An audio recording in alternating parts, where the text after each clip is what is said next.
all because his wife, several months pregnant, had just fallen down the stairs. A second later, blood streamed from between her legs and she was grimacing in agony. Hearing the commotion, everyone came running. They followed the man's gaze and saw the little girl standing on the staircase. Seeing their angry faces, she instinctively hugged the little bunny in her arms tighter. The family's old patriarch shouted, demanding to know if she had pushed her stepmom down the stairs. The little girl frantically shook her head, denying it. At this, the stepmom tearfully tugged on the old man's sleeve. "Dad, don't blame Subao. She's just a child. Maybe she didn't mean to." The next moment, her father, Lin Feng, ordered the maids to lock Subao in the small attic, and that he would deal with her when he got back from the hospital. He then went to help his wife up, completely ignoring his daughter repeatedly crying out behind him, "I didn't push her, Auntie." But even if she screamed until her throat was raw, no one believed her. In that moment, only her stepmom knew the truth. Up in the small attic, Subao didn't cry or throw a tantrum. It was cold and dark with no heating, but her face was set with stubbornness. She wrapped her arms around herself, shivering, and whispered, "Mama, Subao didn't do anything wrong." Subao won't admit to it. The next morning, her father dragged her out and threw her into the snow outside. He stood at a distance, holding the wooden rod, and watched his daughter. The biting cold made little Subao shiver uncontrollably. She looked at her father and told him she was hungry and cold. But Lin Feng just brought the rod down on her. "You killed the baby in Qingxin's belly and you have the nerve to complain? How could I have such a wicked daughter?" The cold wood struck Subao's body again and again, but Lin Feng was deaf to her cries of pain. He glared at her and demanded, "Will you admit you were wrong?" Subao covered her head with her small hands and denied it again. "It wasn't me." Lin Feng grew even more furious. "Not you? Then did she fall on her own? What good would that do her?" He thought about how his wife had been hemorrhaging and had been issued 2 critical condition notices at the hospital. Even then, she had told him not to blame Subao, that she was just a child, afraid she wouldn't be loved after her little brother was born, and hadn't pushed her on purpose. The more he thought, the angrier he got. And here she was, still making excuses. He raised the rod again and brought it down, asking her with each strike if she would confess, if she would stop lying. He was so caught up in the beating that he didn't even notice his phone fall out of his pocket. He only stopped when Subao was lying motionless on the ground. "You can get up when your auntie gets out of the hospital," he spat, before turning and walking away. He threw the rod aside, muttering, "The company is in trouble and I can't fix it. Now my wife has a miscarriage. What terrible luck." Barely conscious, Subao tried to crawl. But she was too badly injured and collapsed back into the snow with a soft thud. She thought she might be dying. If she died, would she get to be with her mama? Just then, a voice echoed in her ear. "Little Subao, hurry, call your youngest uncle." She managed to force her eyes open and saw a cell phone in the snow. The will to live pushed her to crawl toward it, bit by bit. She could faintly hear the invisible person's voice telling her that her uncle's name was Su Yisheng. As the voice recited a phone number, Subao dialed. Meanwhile, in a traditional courtyard house in Kyoto, a group of people was gathered around a table, listening to the family patriarch lecture Su Yisheng, telling him he absolutely had to get his attending physician certification this year. Su Yisheng sheepishly rubbed his nose. Suddenly, the old man changed the subject, asking his 8 sons why, after 4 years of searching, they still hadn't found their sister. The relaxed mood vanished instantly. Everyone fell silent. She had been diagnosed with leukemia as a child. 4 years ago, the illness had affected her mind, and her memory had somehow disappeared. He didn't know if she was dead or alive. Beside him, Su Yisheng was filled with guilt. If it weren't for him, his sister wouldn't have gone missing. For 4 years, self-blame and regret had tormented him. Seeing this, the eldest son, Su Yichen, who was sitting to the old man's right, quickly tried to comfort him. "You were in the middle of saving a critical patient that day. How can we blame you for what happened to our sister?" For years, a heavy weight had been pressing down on everyone in the Su family, making it hard to breathe. Just then, Su Yisheng's phone rang, shattering the heavy silence. He panicked. The old man had a rule: no phones on during meetings, especially not in a tense atmosphere like this. He was about to hang up when the old man, furious, slammed his teacup down and ordered Su Yisheng to put the call on speaker. He wanted to see what was so important. The third and fourth brothers shot Su Yisheng a sympathetic look. With no other choice, Su Yisheng answered the call and put it on speaker. Tiny voice came through the phone. "Is this my uncle? I'm Subao. My mama is Su Jinyu. Are you my uncle, Dr. Su?" At those words, the pen in the old man's hand fell with a clatter. They could hear the faint, intermittent voice on the other end say, "Uncle, Subao is so cold and hungry. Subao didn't push Auntie, but they don't believe me. Daddy made Subao kneel outside, but it's so cold. Uncle, can you come get me?" Toward the end, the little girl's voice grew weaker and weaker. Dr. Su realized something was wrong and quickly asked where she was. But the line went dead. There was no response. Seeing this, old Master Su shot to his feet in a panic, telling them to immediately trace the number and find its location. On the other side, after some time had passed, Lin Feng came out looking for his phone. He saw Su Bao lying motionless and kicked her with his foot.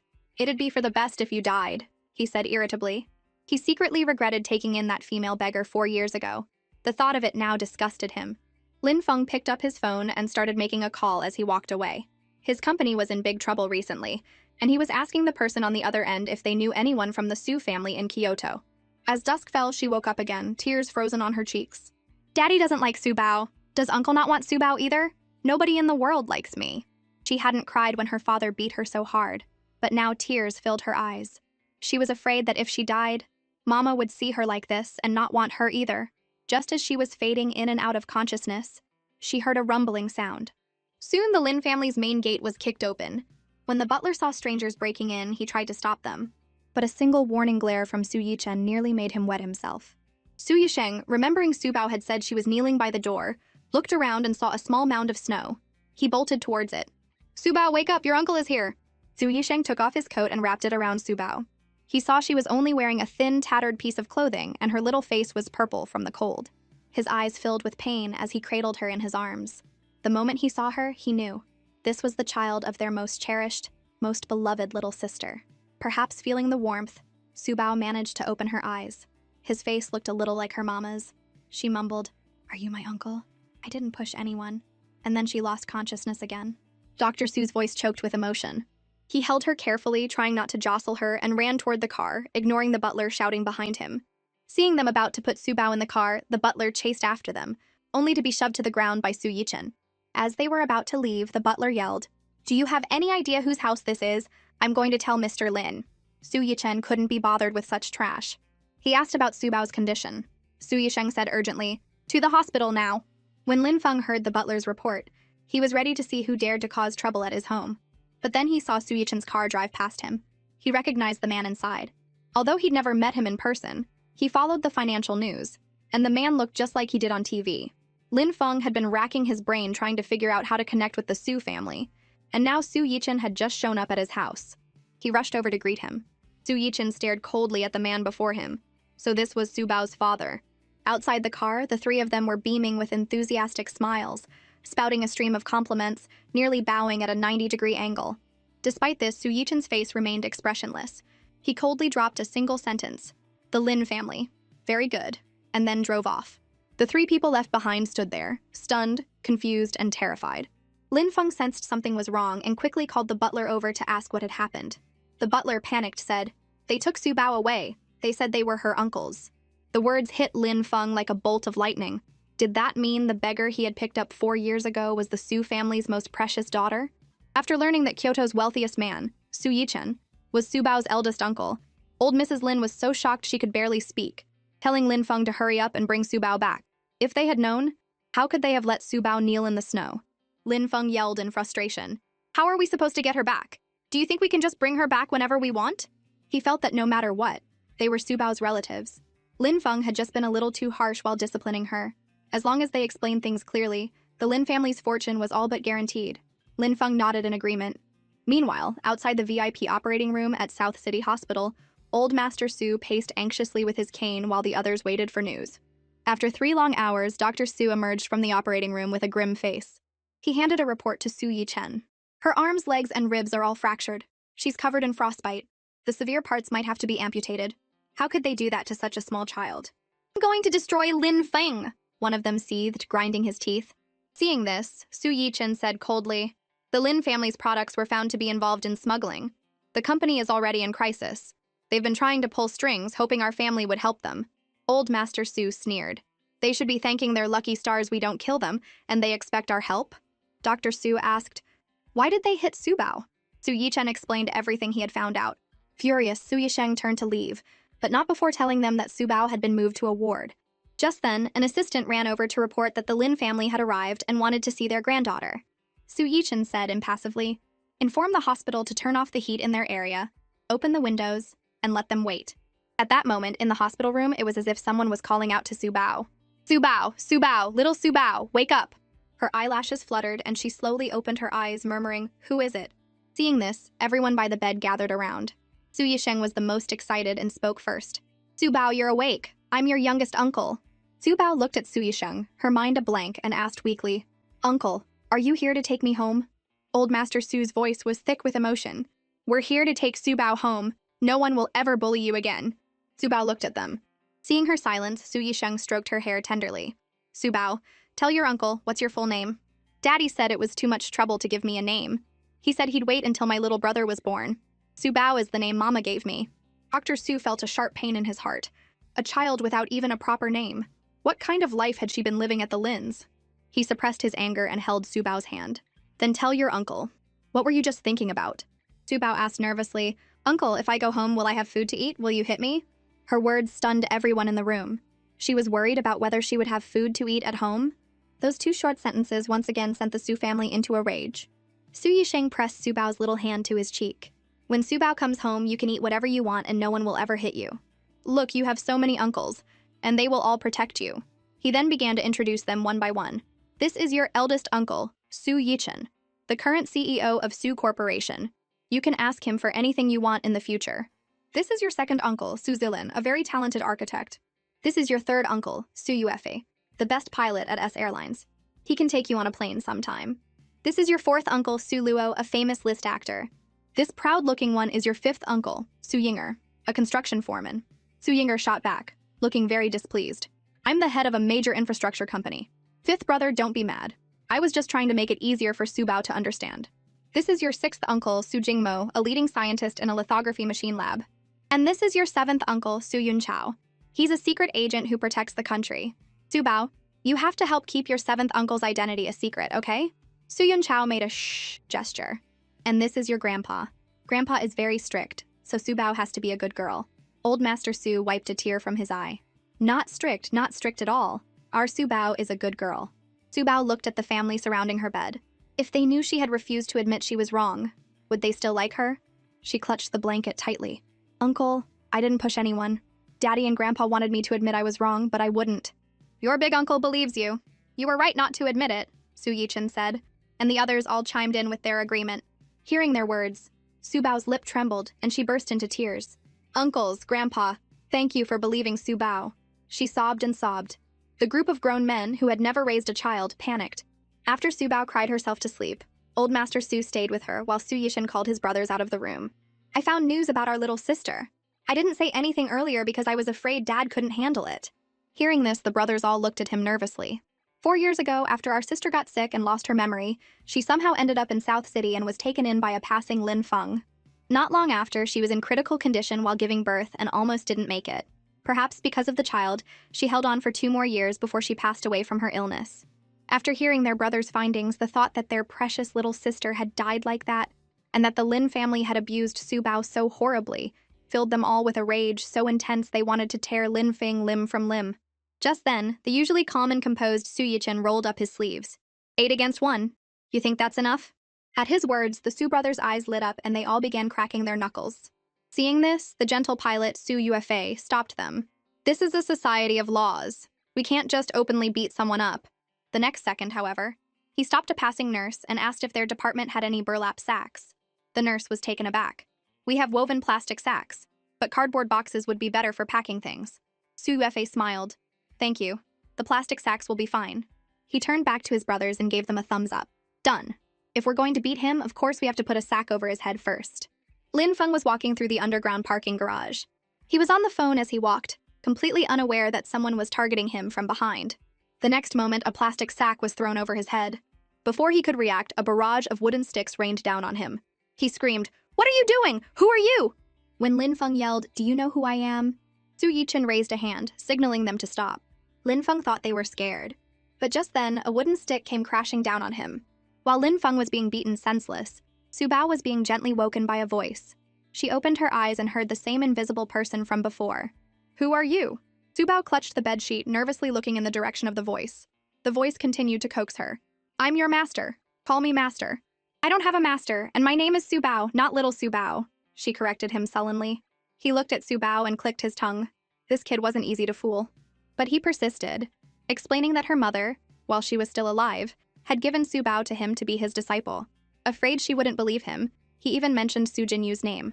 Su Bao looked at the empty stool. "Mama would never give me to you. If you're my master, why can't I see you?" The man was speechless. This little girl was sharp. But he continued on his own. My name is Ji Chang. I was a big deal when I was alive. When you get better, light 3 sticks of incense, offer a piece of pork, and once the ceremony is complete, you'll be able to see me. Su Bao looked at him with a head full of question marks. Someone was actually named Ji Chang. She never thought a big shot could die, and after dying, still want to be someone's master. The next moment, she lowered her head slightly. If you're really my master, why didn't you take care of me? After her mama died, no one cared if she was beaten or starving. Ji Chang quickly reminded her, Did you forget? I helped you 2 days ago when I told you to call your uncle. I was right there. If you hadn't been on the verge of death, I wouldn't have been able to speak to you even now. But from now on, your master can protect you. As he spoke, he tied a red string around her wrist. Take this as a welcome gift from your master. Su Bao felt a slight warmth as a red string appeared on her wrist. Before she could react, she heard Ji Chang hurriedly say, You get some rest, and goodbye. Su Bao only had time to call out, Ji Chang. Just then, Su Yisheng pushed the door open. Ji Chang, is Su Bao hungry? Your uncle brought you breakfast. But as soon as Su Yisheng opened the food container, Su Yinger squeezed in. Su Bao, the beef chow mein is delicious. Eat your 5th uncle's. Old Master Su whacked him on the calf with his cane. Chow mein, chow mein. Su Bao just woke up. How can she eat something so greasy? He then picked up some rice noodle rolls with a smile. Su Bao, want to have some rice noodle rolls first? They're really soft and delicious. At that moment, Su Weifei also walked in. Su Bao, it's better to have some porridge first to warm you up. Su Bao looked at the men standing by her bed, and for some reason her nose started to get tingly, and she felt like crying again. Did she have a family now? Grandpa, I want to eat the rice noodle rolls, she said cautiously. And so the victorious old Master Su fed Su Bao bite by bite. The scene reminded Su Yisheng of when Su Jinyu was a child. During a checkup, the doctor was amazed. Such severe injuries had healed completely in just 10 days. With a clean bill of health, she could be discharged today. While packing, Su Bao asked Su Yisheng if he had seen her little bunny. Dr. Su was a bit confused. Was she talking about that tattered thing in the snowdrift? Su Bao, the little bunny is gone. Can your uncle buy you a new one? But that was what Mama left for me. As she said this, tears started to fall. Just then, Su Yichen walked in and saw the scene, assuming Su Yisheng had made her cry. Seeing his big brother's fierce expression, Su Yisheng had no choice but to explain. After understanding the situation, Su Yichen knelt down and took Su Bao's hand. Your big uncle will help you find your little bunny. Su Bao wanted to go with him. Besides the bunny, she had another very important friend. Meanwhile, at the Lin's house, Lin Feng, who had just been discharged from the hospital, sat on the sofa with a limp. The house was a mess. All the valuables had been taken away because he had failed to repay a high-interest loan. Listening to his mother's endless crying and nagging, Lin Feng roared in frustration, Stop it! Just then, Mu Qingxin came downstairs holding Su Bao's little bunny. Dad, Mom, Feng, Su Bao will definitely come back. As long as Su Bao returned, her uncles would follow, and then their company would be saved. Lin Feng's face lit up. He promised Mu Qingxin that once they got back on their feet, he would make it up to her. She was secretly glad she had miscarried, so she wouldn't be tied to the sinking ship that was the Lin family. Then, she could latch onto one of Su Bao's 8 uncles, and she'd be set for life. Just then, several Maybachs pulled up in front of the Lin family's villa. 8 tall, handsome men got out of the cars. The Lin family, who had been waiting by the door, eagerly went to greet them, but they were completely ignored. Lin Feng put on a smile and apologized to Su Bao, hoping she would forgive him, but he still emphasized that he had done it for her own good and had just been a bit too heavy-handed in his haste. Su Yinger, standing behind Lin Feng, secretly regretted that he had been too easy on him the other day. He considered whether he should cripple him later. Su Bao was already hiding behind Su Yisheng, who said coldly, Cut the crap. Get Su Bao's bunny. Old Mrs. Lin quickly explained, That little bunny was broken. Her auntie is sewing it up for her. It's cold outside. Why don't you all come in? The next second, Su Yichen gave a signal and several bodyguards rushed in. In no time, they had found the little bunny. A hint of joy appeared on Su Bao's face. She took the bunny and then said to Su Yisheng, Uncle, can you come with me to the woods? Su Yisheng immediately agreed. The two of them went to the backyard. At Su Bao's call, a colorful parrot flew towards her. But who would have thought it suddenly braked midair, turned around and flew away? Uncle, I think Xiaowu is afraid of you. Su Bao, how about I have someone catch it for us? We can just take Xiaowu home. Su Bao shook her head. She didn't want to scare Xiaowu. Su Yisheng looked down at the little girl. Whatever Su Bao said, he would just nod along. The next second, a voice echoed from the woods. Idiot! Idiot! Su Bao immediately shouted at the bird, Xiaowu, my uncle is not an idiot! Just then, Mu Qingxin, who had been hiding in the woods, finally saw her chance. Seeing those familiar eyes, Su Bao shivered in fear. The next moment, Mu Qingxin grabbed Su Bao by the arm. Fearing she would scream, she quickly clamped a hand over Su Bao's mouth and smiled sweetly. Su Bao, why aren't you happy to see Auntie? She pressed down on Su Bao's head and said with a smile, Auntie's baby is gone now, so Su Bao has to take responsibility. If your uncles ask, you have to say you pushed me, and you have to put in a good word for Auntie, understand? Su Bao bit down hard on Mu Qingshin's hand, causing her to squeal like a pig. She raised her hand to slap Su Bao, but the next second she was sent flying. Dr. Su was stunned. He hadn't even used any force, so how did that crazy woman get kicked away? Su Bao looked at Su Yisheng in confusion. Did she just send her auntie flying, or did her uncle kick her? Su Yisheng walked over with a grim face. You dare hit Su Bao? Mr. Su, it's a misunderstanding. I'm practically Su Bao's mother, how could I hit her? Mu Qingshin panicked. Seeing her still trying to argue, Su Yisheng stepped on her face. Mother? You think you're worthy of being Su Bao's mother? Mu Qingshin wanted to explain further, but before she could speak, Su Yisheng ground his shoe on her face, followed by a swift sidekick that sent her sprawling to the ground. Beating an idiot! Beating an idiot! The parrot on the tree flew over and squawked at Mu Qingshin. After chasing Mu Qingshin away, Su Yisheng stayed with Su Bao to continue tricking the bird. Little parrot, come down, I'll give you some meat. No meat, no meat, meat makes you fat. Seeing it wasn't falling for it, he grabbed Su Bao and started to run, deciding to use his secret weapon. Su Bao, let's go. Ignore it. But Su Bao took him seriously. Her voice choked as she begged him not to leave Xiaowu behind. Seeing this, Su Yisheng's heart skipped a beat and he quickly apologized to her. Hearing her uncle say sorry, Su Bao was stunned. It was always her saying sorry to others. No one had ever told her it was okay. Suddenly, she smiled at Su Yisheng. It's okay, uncle. Xiaowu will definitely come down. Let's do it together. So, when the others came to the backyard, this is the scene they saw. Xiaowu, I'm sorry. Please come down. When we get back to Kyoto, the estate is huge. We can even find you a girlfriend. After figuring out what was going on, Su Yinger laughed. I'm impressed, old eighth. You can't even coax a parrot down. Useless, Su Yisheng. Number 8,000-year-old turtle. Number 8, loves to eat poop, the parrot sang smugly. Furious, Su Yisheng said to Su Yinger, You're so good you do it. So Su Yinger raised his arm and promised Su Bao he could definitely coax the parrot down. Then he let out a series of clucking sounds like he was calling free-range chickens to come eat. Sulo and Su Weifei's mouths twitched. The parrot on the tree responded in perfect human language. Idiot! Idiot! The hot-tempered Su Yinger lost it. You little... Get down here! No way! No way! Don't try to trick your grandpa. This pushed Su Yinger to the brink of a breakdown. This parrot had to be possessed. Seeing this, Su Bao covered her mouth and giggled. She thought her fifth uncle looked fierce, like he was breathing fire, but he wasn't fierce at all. She then secretly sized up the other three. Her youngest uncle and third uncle were warm like the sun. Her fourth uncle looked like a major villain. Suddenly, Su Bao's eyes met Sulo's, and she quickly turned her head, pretending nothing had happened. A smile played on Sulo's lips. The little one was so timid. He then turned to Su Yinger and told him to stop wasting his energy. It was obvious that only Su Bao could coax this parrot down. Finally, the four of them stepped back to give Su Bao space. But all Su Bao did was look cute, and Xiaowu's heart melted.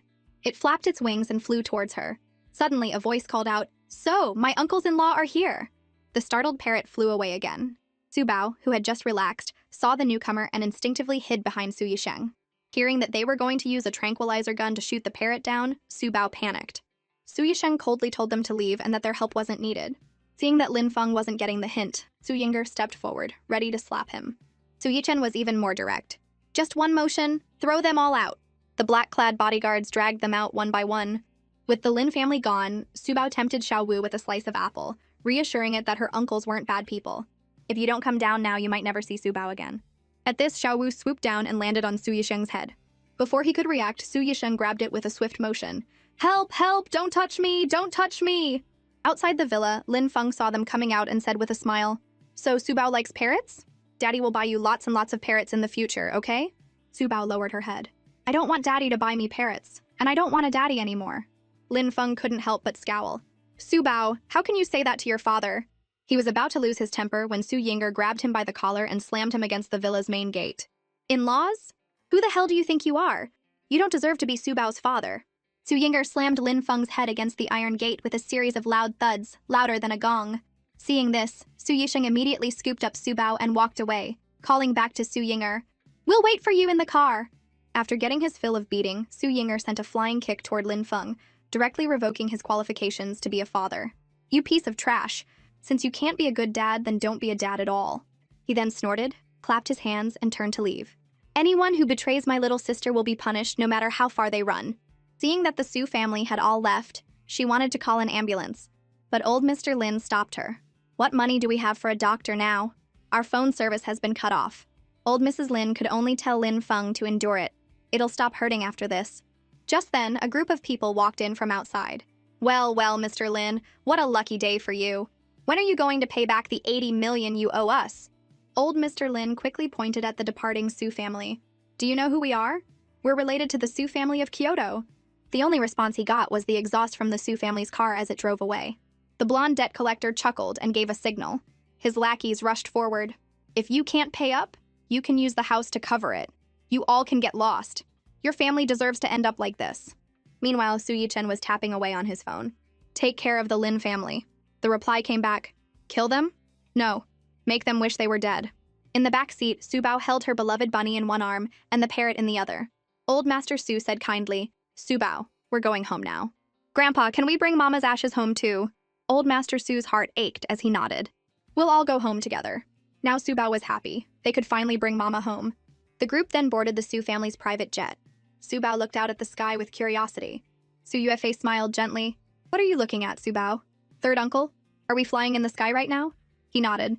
But then she suddenly asked, Is Mama here? The two people behind her froze. Then they heard her whisper, They said Mama died and went to heaven. Will we be able to see her soon? Her words silenced everyone. They all turned to look out the window.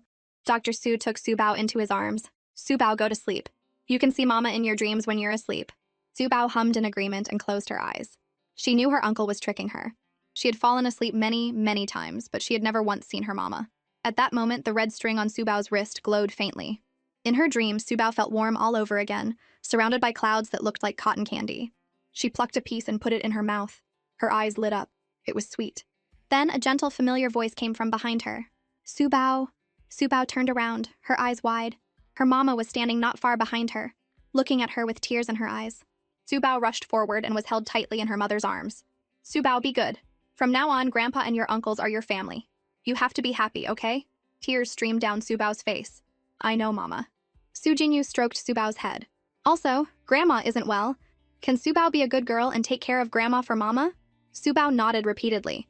Then Su Jinyu's body began to glow faintly, slowly turning transparent. Su Bao, Mama loves you. I'll always love you. Sleeping Su Bao murmured in her sleep. Mama, Su Bao loves you too. Just then, Ji Chang appeared beside her.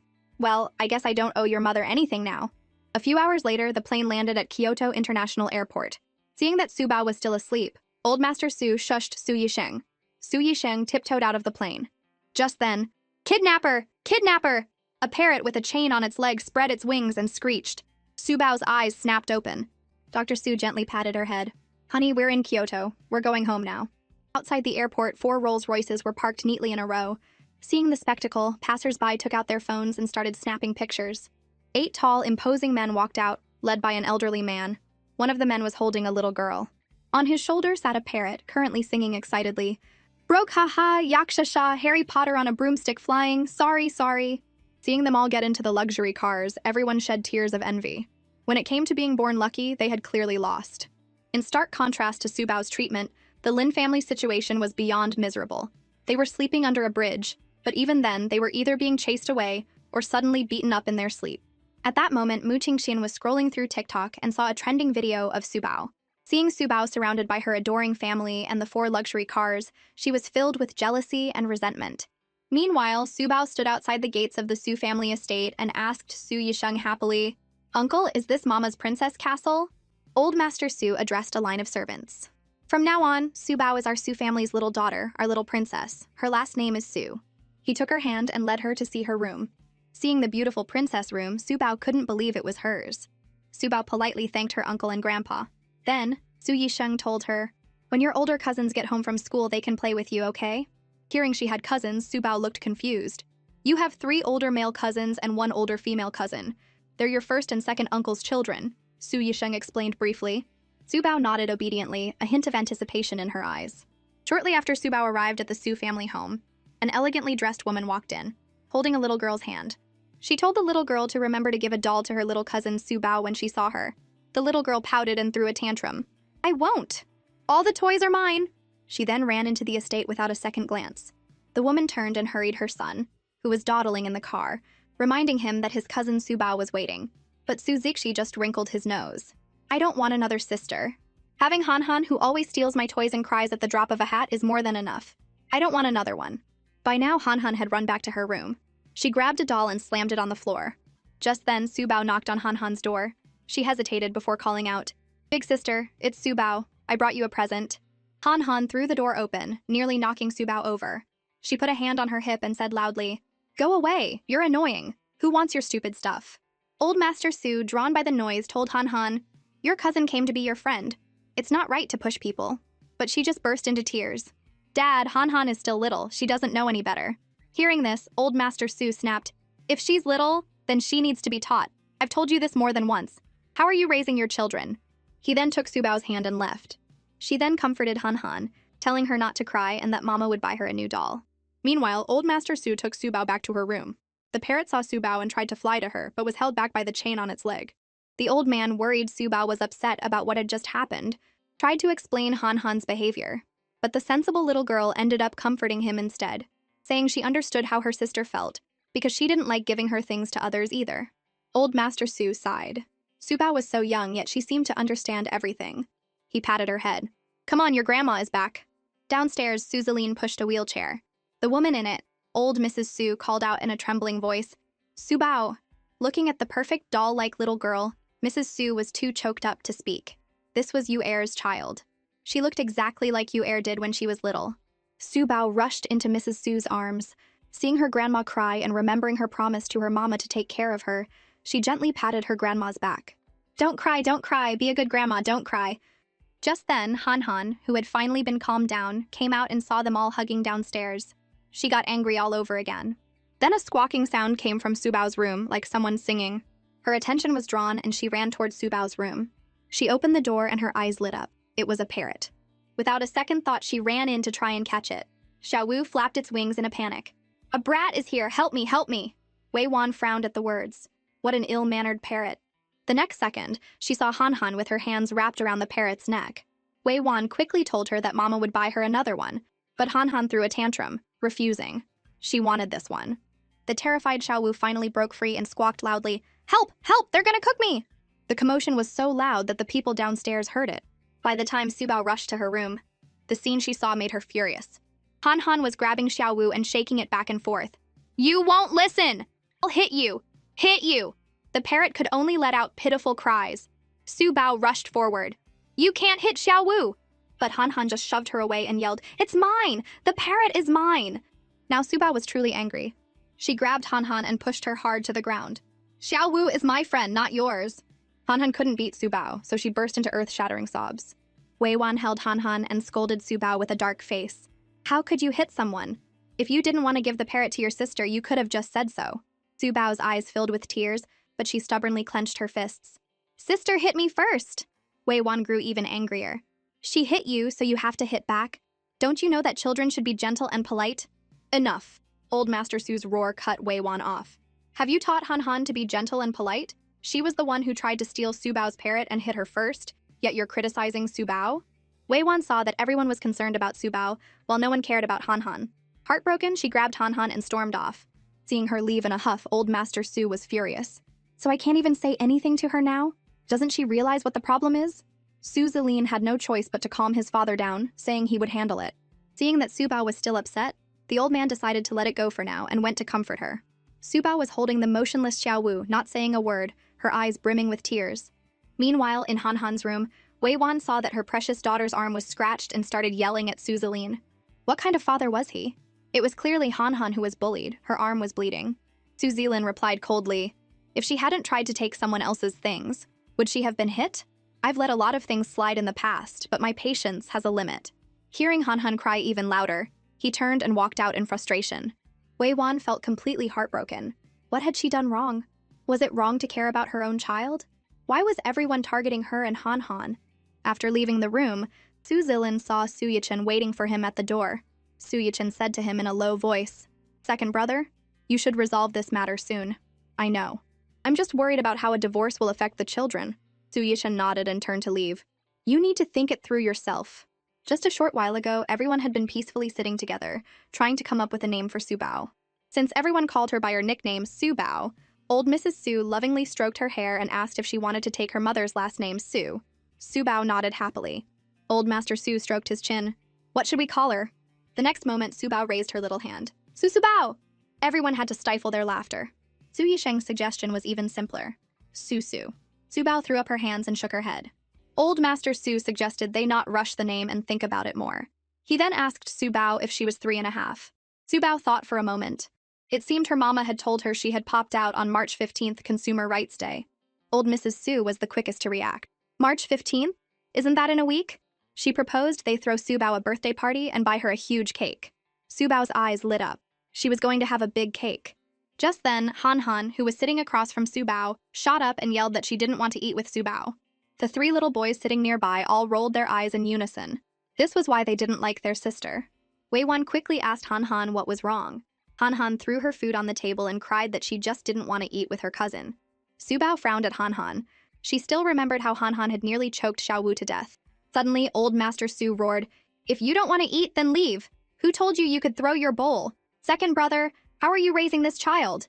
Seeing her grandpa so fierce, Han Han looked to her mother for help. But the next second, Su Zilin silently picked her up and started walking out. Wei Wan quickly followed, took Han Han from him, and went straight back to their room. Just then, Han Han's maternal grandmother video called. After hearing Wei Wan's side of the story, she said angrily, "See, I told you. Before, Han Han was the only girl in the Su family, so she was treated like a princess. Now that this little girl is here, they won't dote on Han Han anymore." Wei Wan's heart ached. She quickly told her mother to stop. But Han Han's grandmother glared and continued, "And you don't even know how wild that little girl is. When she was in South City, she pushed her stepmom down the stairs and caused a miscarriage. Her uncles covered for her and even bankrupted the Lin family." Afraid Wei Wan wouldn't believe her, she sent her a link to an online expose. As Wei Wan watched the video, she felt disgusted. How could the Su family take in a child like that? A week later, on the day of Su Bao's birthday party, the Su family invited many high society figures to formally introduce Su Bao. At that moment, a ghost that no one else could see quietly appeared at the scene. Ji Chang secretly moved his fingers, and Su Bao's beautiful dress began to sparkle with little lights, like a starry sky, making the little girl look like a fairy on earth. Meanwhile, Han Han stood on the second floor, watching Su Bao being showered with attention. Her maternal grandmother, seeing her chance, added fuel to the fire. "Look at that. It's a limited edition. If it weren't for Su Bao, that beautiful dress would be ours, Han Han." Han Han immediately turned to Wei Wan and said she wanted that dress too. Wei Wan could only comfort her, saying they would go buy one when they had time. But Han Han wouldn't have it. She wanted that one, because her grandma had said that dress was originally hers. She then bolted downstairs. "If you won't give it to me, I'll take it myself." Wei Wan could only chase after her anxiously. In the garden, Su Bao was happily getting ready to cut her cake and share it with the other children. But she handed the first piece to Su Huan. After all, he was the oldest brother, but Su Huan didn't even look at it and refused. The ghost Ji Chang thought Su Bao would be upset and was about to teach her a little trick for her birthday. But the little girl was just happily eating her cake. Just then, Han Han rushed over and lunged at Su Bao. She grabbed Su Bao's dress, tearing at it while crying, "This dress is mine! Give it back!" Su Bao was pushed and nearly fell, but she still tried to reason with her. "My big uncle gave me this dress." Before she could finish, Han Han slapped her across the face. "It's mine! It's mine!" That did it. Su Bao wasn't going to put up with it anymore. She raised her hand and slapped Han Han back. Han Han covered her face, stunned that Su Bao would dare to hit her. She balled her fist to hit back, but Su Huan grabbed her hand. He then looked at Su Bao and asked if she was okay. Su Bao shook her head. But Han Han's shrill cries had drawn the attention of the adults, who were now wondering why the 2 little princesses of the Su family were fighting. Just then, Wei Wan ran over and angrily demanded of Su Bao, "How could you hit your big sister?" Su Bao clutched her dress and said, "She hit me first." "Nonsense, your sister would never hit anyone." Even Su Huan couldn't listen to this anymore. He said coldly, "Second aunt, Han Han did hit her first. If you don't believe me, just ask someone else." At this, Han Han lost it, screaming that Su Bao had stolen her dress and hit her, that Su Bao was a bad kid. Hearing this, the surrounding guests began to murmur, guessing that the online rumors were probably true. Suddenly, Wei Wan pointed at a little girl named Wei Er. "You tell us who hit first." The girl was clearly startled. Her eyes darted around before she said, "Su Bao hit Han Han first." Su Huan frowned, his sharp gaze fixed on Shui Er, telling her to say it again. Seeing Shui Er's helpless expression, some of the guests spoke up. "Shui Er is just telling the truth. You'll scare her like that. And if you keep spoiling her, Miss Su Bao will be ruined." Listening to the accusations, Su Bao clenched her fists and insisted, I didn't do anything wrong. She's lying. My big uncle bought me the dress and Han Han hit me first. Before she could finish, Wei Wan cut her off. Enough. You clearly hit her first. What more is there to say? Just then, Su Yichen and Old Master Su walked over. You say Su Bao hit first. Did you see it with your own eyes? Su Yichen said coldly. She said firmly, Han Han might be a bit spoiled sometimes, but she doesn't hit people. You don't know whether she hits people or not? Old Master Su retorted. What had Han Han done wrong? Su Yichen turned to the butler behind him. Uncle Ni, go get the surveillance footage from the yard. Wei Wan froze. She began to tremble with anger. They were going to check the surveillance footage? Were they really trying to push Han Han to her breaking point? Soon, Uncle Ni set up a projector and pressed play. Everything that had just happened in the garden played out for everyone to see. The guests were in disbelief. It really was Miss Han Han who had started it. But hadn't the little girl Shuer just said that Miss Su Bao had hit first? Seeing her lie exposed, Shuer was on the verge of tears and hid behind her mother. Shuer's mother explained awkwardly that her child must have misremembered. At this point, Wei Wan clenched her fists and asked Su Yichen why he had to do this. Han Han was so young. What would this do to her pride? How big would the psychological scar be? Su Yichen couldn't be bothered to argue with her anymore. He looked at Han Han. Do you think what you did was right? What should you say to your cousin? Han Han instinctively glanced at Su Bao and found Su Bao looking back at her. Han Han vaguely realized she was wrong, but she held back her tears and whispered that she didn't want to apologize. Wei Wan's heart ached for her. How could they criticize a child in public? But before she could say anything, Su Zealand shot her a cold look. You'd better shut up, or we're signing the papers as soon as we get home. Meanwhile, Su Bao watched Han Han from a distance. She felt that her sister wasn't actually a bad person. Just then, Su Yisheng gently patted Han Han's head and asked softly, Han Han, why did you hit Su Bao? I wanted the dress. It's my dress. If my cousin wasn't here, all of this would be mine, Han Han said, her voice choked with tears. Han Han's maternal grandmother quickly tried to stop her from saying more, laughing it off. Look at this child, if you want something, you should just tell us. It's just a dress. If Su Bao likes it, she can have it. Our Han Han is just being naughty. Su Yisheng turned to her angrily. What do you mean, if Su Bao likes it, she can have it? Did you tell Han Han this dress was hers? Behind them, Su Yichen whispered something to Uncle Ni, who then handed him a folder. He opened a document. This is the order form for the Starry Sky dress. It was custom-made to Su Bao's measurements. Han Han wouldn't even be able to fit into this dress, so it was always meant for Su Bao. The two children were clearly different sizes. Su Bao was small and slender, while Han Han was a bit bigger. Hearing the murmurs, Wei Wan's face burned with humiliation. She retorted, I never said this dress was Han Han's.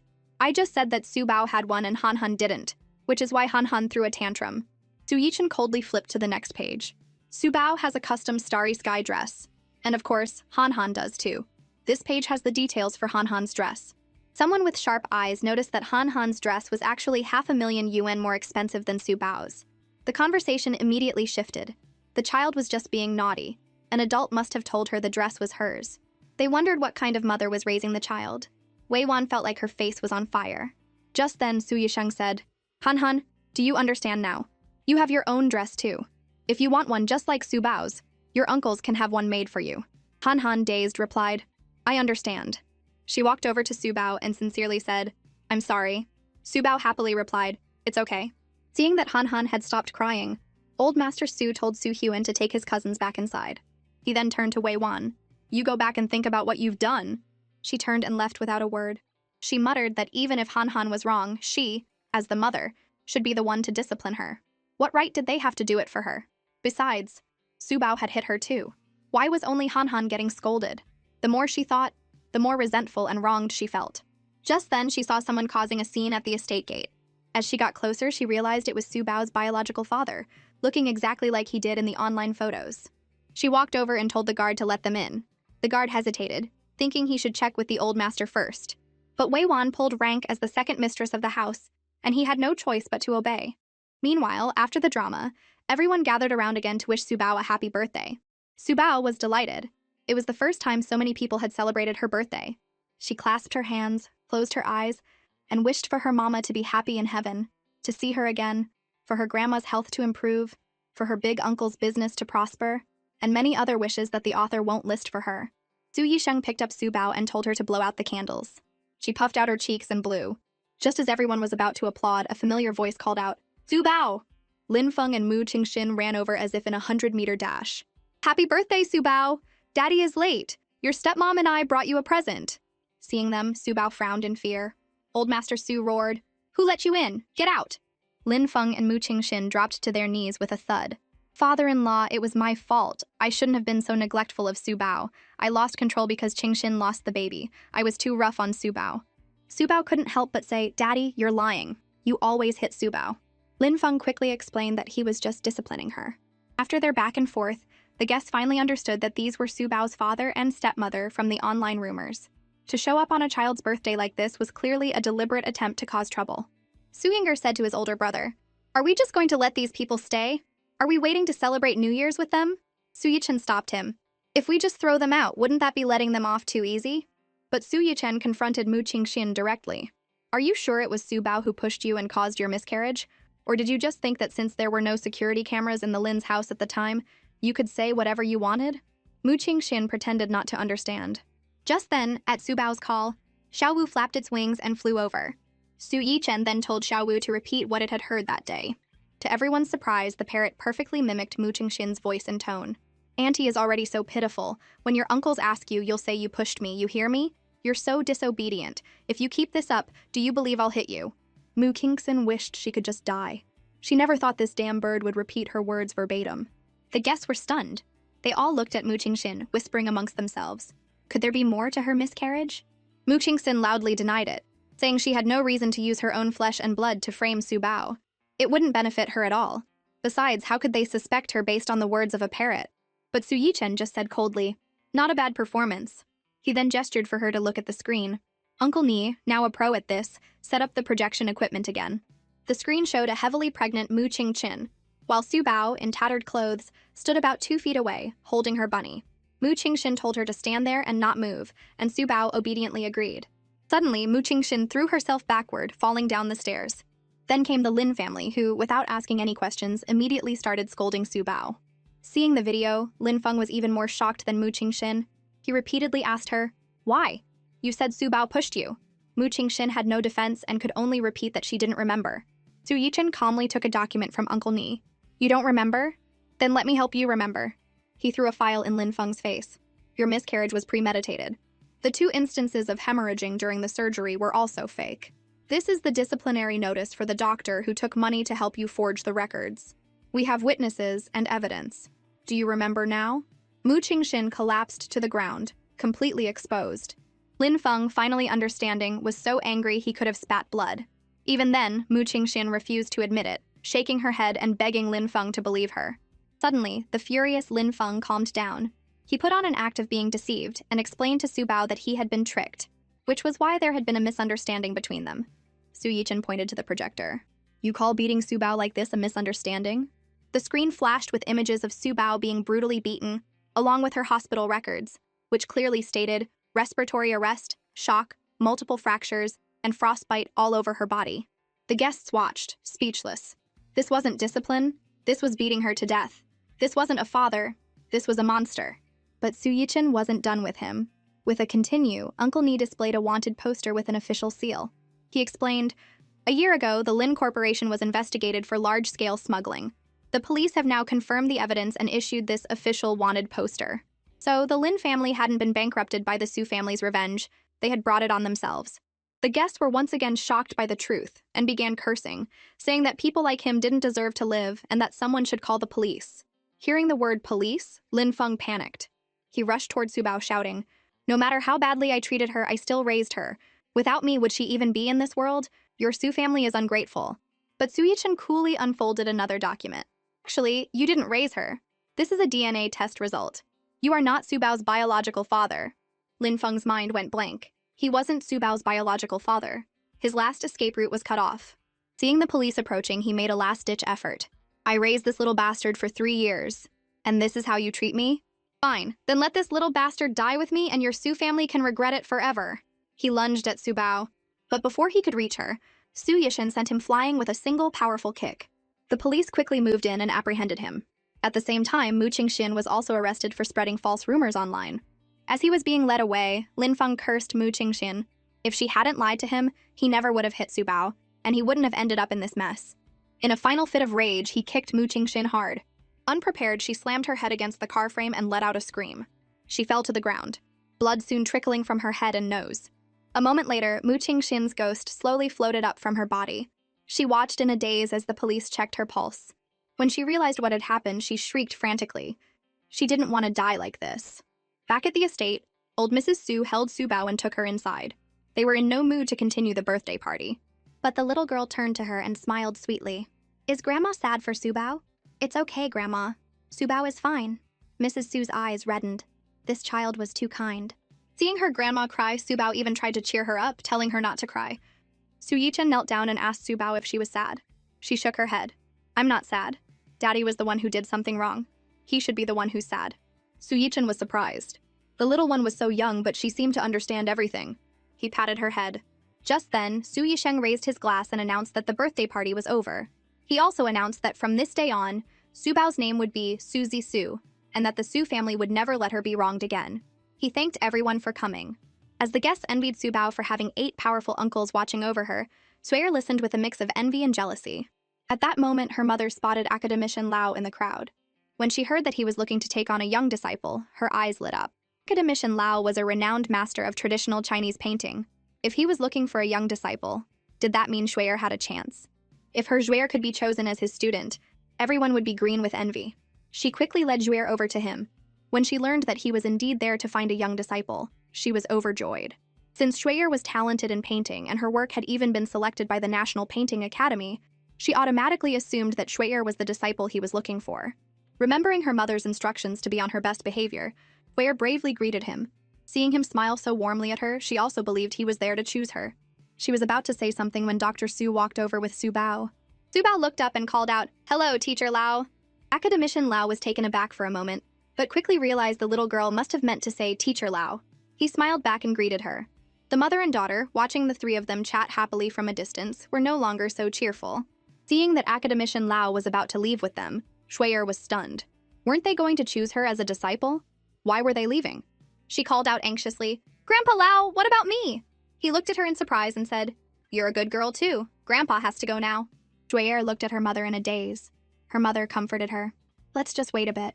Don't worry, no matter how rich the Su family is, they can't just hire Academician Lao as a teacher." Meanwhile, in the Su family's villa, old Master Su was telling Su Bao all about Academician Lao's achievements. When she learned that this old grandpa wanted to take her as his disciple and teach her to paint, her little face lit up.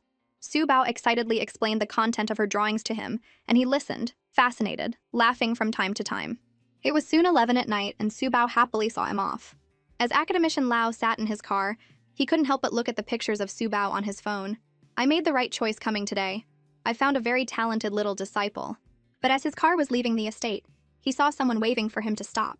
Out of politeness, he got out and asked kindly, "May I help you?" She quickly prompted her daughter, who had won first place in the junior group of the national painting competition, Lan Shuer. But Academician Lao looked blank. "Which Lan Shuer?" Shuer became anxious. "Grandpa Lao, aren't you here to find a student?" But he told her he had already found one, the Su family's Su Bao. He then got back in his car and left. Shuer's mother watched the car drive away and muttered, "The Su family must have paid him off." Shuer was stunned. So her spot had been stolen by Su Bao. She hated Su Bao. On the other side, after seeing her new master off, Su Bao changed into her pink pajamas and said goodnight to her grandma. After her grandma left, Ji Chang floated by with a hint of resentment. That old man had dared to steal his disciple. He said to Su Bao, "Little Su Bao, how about your master opens your 3rd eye for you today? After you open it, you'll be able to see your master and learn magic." But Su Bao just turned away. She didn't want to learn. She wanted to learn to paint with her old friend, the teacher. Ji Chang's mouth twitched. Seeing the little one about to lie down, he thought, if he hadn't promised Su Jinyu, he wouldn't be here begging a little kid. The next second, he continued to tempt her. "Little Su Bao, have you forgotten what your mama told you when you were playing on the rainbow slide in the sky? She told you to learn well from your master. Once you learn, you'll be able to see her often." But Su Bao's face scrunched up. "That was you playing on the slide with me, not Mama. Mama left right after she hugged me." Ji Chang was struck dumb. How did she know? Su Bao said with a hint of disdain, "Master, you're so silly. Your big feet were showing. Mama doesn't have such big feet." Ji Chang was speechless. Just then, Su Bao asked him if it was true that she could see her mama if she learned the skills. Ji Chang's answer was yes. He explained that the so-called 3rd eye was a person's 3rd eye, And once it was opened, she could see many things that ordinary people couldn't. Everyone is born with a third eye, but for some it opens, and for others it doesn't. That's why some babies cry for no reason, while others are completely unaffected. As babies grow, the third eye closes or disappears, and only a few people's third eyes remain, just unopened. Little Subao's third eye was still there, so once her master opened it, she would be able to see him. But when Ji-chang turned around, he saw Subao shivering under the covers. She thought that opening her third eye would make her look like the god Erlang Shen, with 3 eyes on her forehead. Ji-chang explained it to her again. Hearing that it would be hidden within her eyes, Subao was finally relieved and began to repeat the mantra after him.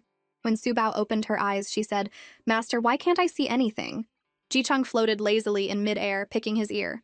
"Don't be anxious. Your master has calculated it. With your talent, it will take at least 49 days. As he spoke, he brought the finger he had just used to clean his ear to his nose and sniffed it. The action shocked Subao. "You, master, why are you smelling your earwax?" Ji-chang instinctively yelled, "Nonsense, I did not!" But the next second, he realized in shock. So Subao could see him, but she had only recited the mantra once. Her talent was off the charts. Then he saw Subao point out the window. "Master, who is that auntie? She's so ugly." The ugly auntie hanging upside down had a strange glint in her eyes, staring intently at Subao. This time, Ji-chang truly believed it. Subao could really see. He said excitedly to Subao, "Little Subao, let's see how much potential you have. Let's capture this ugly female ghost." The female ghost was furious. "Who are you calling an ugly female ghost? You can insult my ghostly dignity, but you can't insult my looks." She let out a sharp cry and lunged at them. Ji-chang led Subao to the side and told her to repeat a mantra after him. As Subao repeated his words, she sent a blast of energy that sent the female ghost flying. The female ghost was filled with hatred. She was just passing by, and they were using her for a live demonstration. That was too much. The next moment, a glint appeared in Ji-chang's eyes. He finally understood why that old man, Lao, had been so excited after taking Subao as his student. He then created a tiny fingernail-sized gourd out of thin air and hung it on the red string on Subao's wrist. He told her it was called a soul gourd, and from now on, she could use it to help him capture ghosts. Subao didn't understand. Why did they have to capture ghosts? Ji-chang cleared his throat. Kids shouldn't ask so many questions. Just then, the female ghost, who had been recaptured by Ji-chang, floated uncontrollably in front of Subao. Subao asked her who she was and why she was so ugly. The female ghost looked lifeless. "I used to be a female worker at your second uncle's construction site. My name is Li Mei. I probably did something bad and this is my punishment, that's why I'm so ugly." From Li Mei, she learned that 6 years ago, Wei Wan had given her 20,000 yuan, put some salt in Su Zealand's tea. She did as she was told. But right after she got the money, she was killed by a falling plank from the roof of the construction site. Subao was stunned. "Why would she put salt in my second uncle's tea?" Ji-chang narrowed his eyes. But the next moment, he sucked Li Mei into the soul gourd. He told Subao, "Kids need to go to sleep early. No more talking." With no other choice, Subao could only say to the red string, "Good night, ugly auntie." Just a moment ago, Subao had been leaning over the balcony watching old Master Su water the flowers below. Hearing her greeting, the old man had looked up happily, only to see the little one grabbing the railings and sticking her head out. He yelled in a panic, "Don't stick your head out! It's dangerous!" Subao obediently replied, but when she tried to pull her head back, she found she was stuck. She grabbed the railings with both hands and looked at her grandpa innocently. "Grandpa, I think Subao is stuck." Her uncles also never expected their niece to give them such a surprise first thing in the morning. Someone suggested, "Should we call 911? Subao was the first to object. Firefighters were world-saving superheroes, her idols. She didn't want her idols to see her looking so silly. She said if they just gave her a moment, she could get out. She took a deep breath and pulled hard, which only made it hurt more. Ji-chang stood by, enjoying the show. His little disciple was so adorably clumsy. At the same time, on the opposite balcony, Wei Wan watched with a cold expression. How could anyone be so stupid as to get stuck like that? It was only the second floor. What was all the fuss about? At that moment, her uncles were all offering suggestions. Su Yuefei thought that since a child's head is bigger than their body, Subao could just slip through the railings to get free. Sulo added that they could put an airbag below. The lawn was thick enough she wouldn't die from the fall. As soon as he said it, he was met with several unfriendly glares. He hadn't said anything wrong. Why were they looking at him like that? Old Mrs. Su quickly objected. What if she hit her head or twisted her neck? In the end, Su Yuefei had to ask Su Yinger to get the hydraulic cutters while they went upstairs to figure something out. Meanwhile, Ji-chang lazily watched the little stuck turnip. "Try bending the iron railings," he said. Subao suspected her master was tricking a 4-year-old, but Ji-chang confidently told her she wouldn't know until she tried. Did she think the red string he gave her was just for decoration? The next thing they knew, Subao grabbed the railings and, with a powerful pull, bent them out of shape. She couldn't believe she had actually gotten out. At the same time, her uncles, who had just arrived on the second floor, were stunned. When they saw the bent railings, they were all shocked. They didn't want anyone else to know about Subao's incredible strength. Seeing Wei Wan appear behind them, the two brothers quickly used their bodies to block the view of the railings. Wei Wan, seeing them act so defensively, felt a bit uncomfortable. It wasn't like she was the one who got Subao stuck. After she left, Su Yuefei asked in amazement, "Subao, did you bend that?" Subao nodded. Seeing this, her uncles all agreed to tell her not to show her strength in front of others in the future. Subao looked at them, confused, but nodded. Just then, Su Yinger rushed up with a large pair of cutters, shouting, "Don't be scared, Subao! Your fifth uncle is here to save you!" Subao turned to him. "Fifth uncle, Subao is already out." Seeing the bent railings, Su Yinger froze. Then he heard Su Yishan whisper for him to cut the railings and explained what had happened. The next moment, Su Yinger gave Subao a thumbs up. "Subao is so amazing! Want to come to the construction site with your fifth uncle?" Subao nodded excitedly. It was his first time taking a kid out, and Su Yinger felt a rush of excitement. Soon, Subao had changed her clothes, grabbed Xiaowu and her bunny, and was happily heading downstairs. But then she saw Wei Wan walk by. Subao immediately stopped and said, "Good morning, second aunt." After Wei Wan had passed, Subao thought that her second aunt's face looked scary. Ji Chang floated by and explained that it was the aura of death.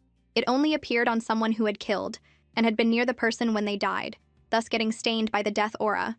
The thought that her second aunt had killed someone terrified Subao. Hearing her fifth uncle calling from downstairs, she quickly ran down and got in the car with her second and fifth uncles. She leaned against the window, looking at the unfinished stadium outside. She learned that her second uncle had designed it, inspired by a mechanical watch. She praised her second uncle, and Su Zealand's heart warmed. Just then, Ji Chang yawned lazily and released the female ghost from the soul gourd. He planned to teach Subao how to control ghosts today. He quickly drew a work talisman. Once it was attached, the ghost would obediently work for her.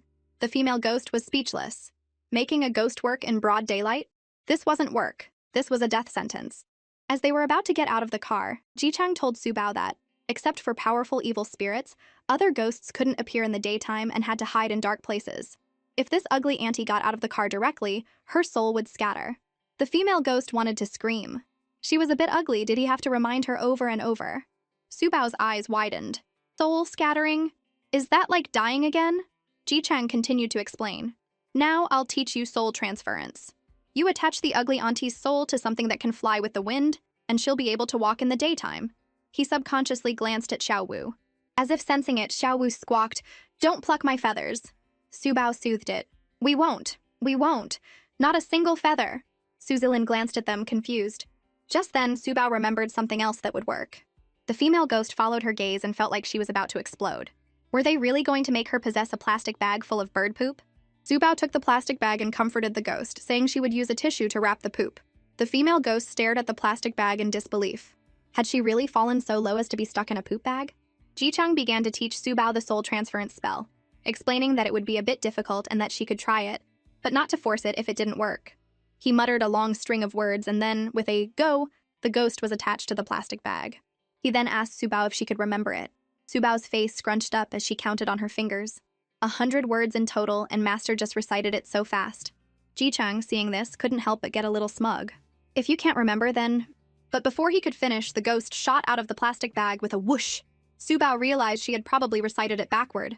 She closed her eyes and began to mutter the mantra, and the ghost was instantly reattached to the tissue inside the plastic bag. Now Ji Chang was completely stunned. Another success on the first try, and even reciting it backward had worked. Soon the car stopped. But as soon as Subao opened the door, a gust of wind blew the plastic bag out of her hand. Seeing her try to grab the flying bag, Su Zilin told her not to worry, that the construction site had cleaners. She was about to chase after it when Su Yinger scooped her up and lifted her high in the air, startling Su Zilin, who was afraid the rough man would drop the child. Wei Wan angrily said that Su Zilin had asked for a divorce and that her mother-in-law supported him, blaming her for not raising Han Han well and not taking good care of their son. Wei Wan also had a feeling that Su Zilin knew about her and her mother instructing Li Mei to drug him all those years ago. Her mother grabbed her hand. So, what if he knows? She's been missing for so many years. What can he find out? Let's go to the construction site right now and make him take back the divorce papers. On the other side, Wei Wan and her mother had also arrived at the site and were heading towards Su Zilin's office. As they passed the spot where Li Mei had been killed, Wei Wan suddenly felt a chill run down her spine. She turned to look and saw a plastic bag spinning in the air. She couldn't shake the feeling that the bag was staring at her. The next second, it slapped her right in the face. She frantically tried to pull the bag off, but the smell of something foul filled her nostrils. A lump of some kind of poop was smeared on her face. Just as she was about to suffocate, her mother ripped the bag off. Both women's faces turned pale with fright. In Suzalin's office, Su Bao was happily drawing.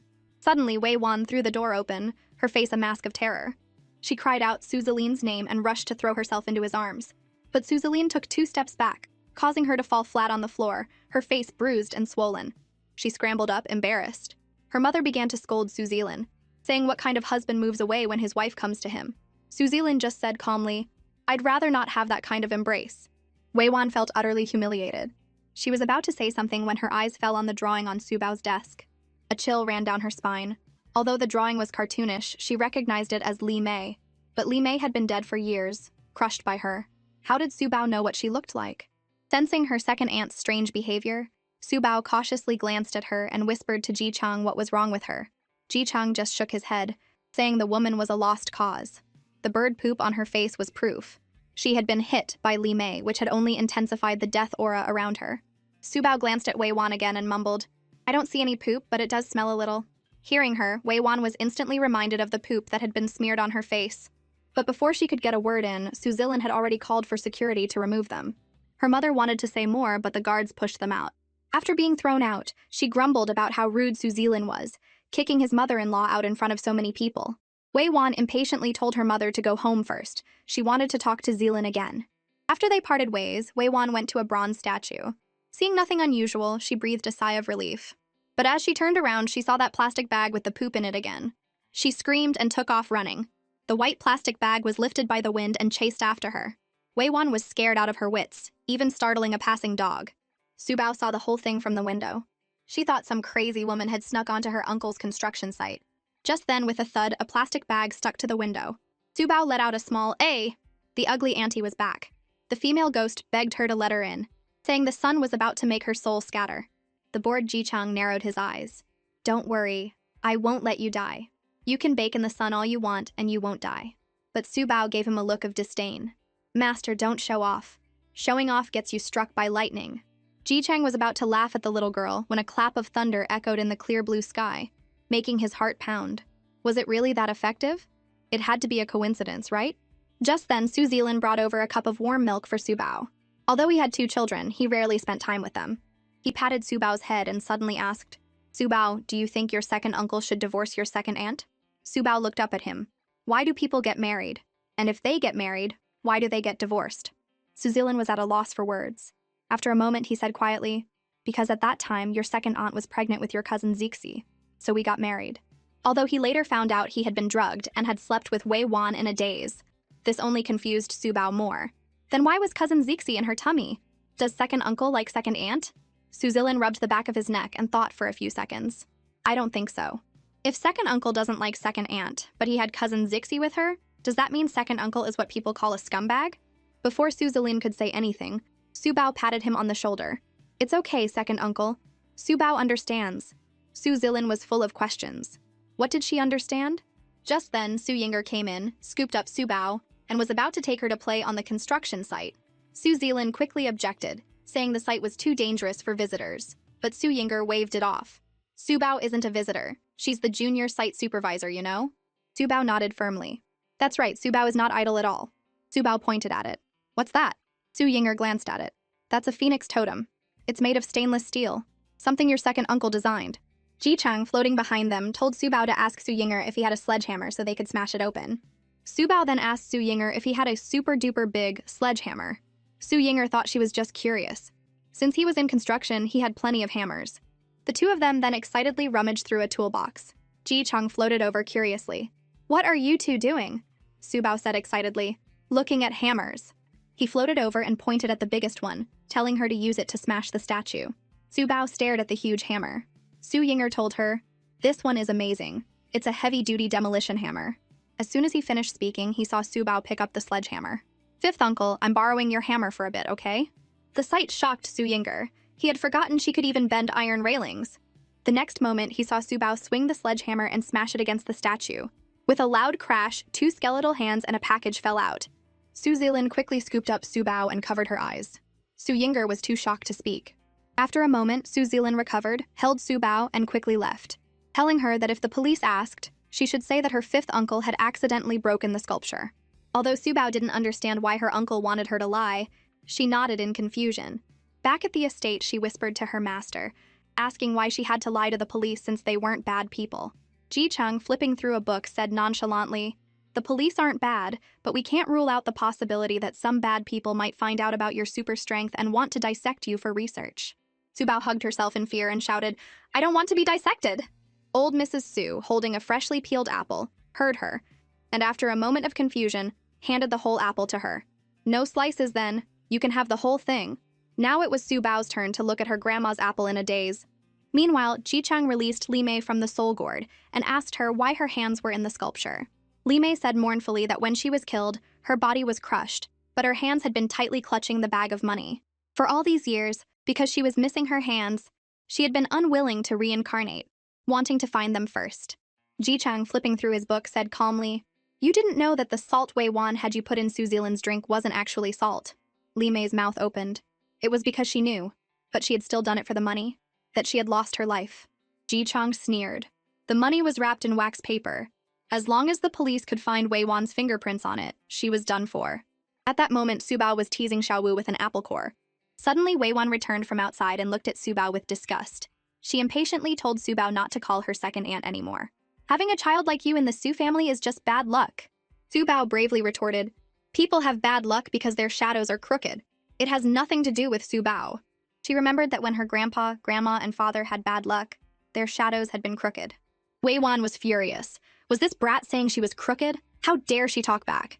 She glanced around, and not seeing the old master or mistress, and thinking it was the 10th of the month and they had gone to the sanatorium, she put on a gentle expression and held out her hand, beckoning Su Bao over.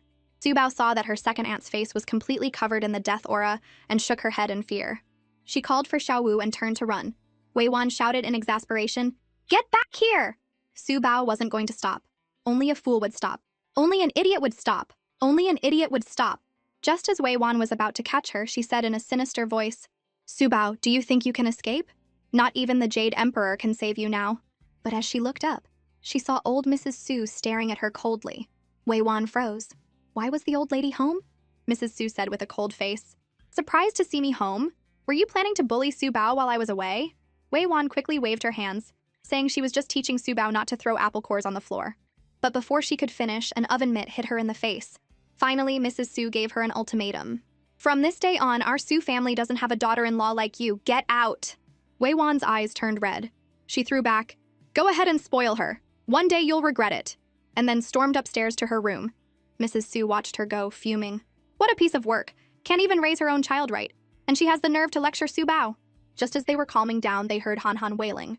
In her room, Wei Wan was coaxing her, telling her to go give her grandma a back rub and to give her favorite toys to Su Bao. But Han Han cried and refused. But just then, Mrs. Su came upstairs and had the maid, Wu Ma, bring a basin for Han Han, telling her to cry as hard as she could and not to stop until she had filled the basin with tears. Han Han was so scared she stopped crying. Wei Wan quickly said, "Mom, you'll scare her." Hearing her speak only made Mrs. Su angrier. "Didn't I tell you to get out? Why are you still here?" She then ordered people to come up, pack Wei Wan's bags, and throw them out. Wei Wan was stunned.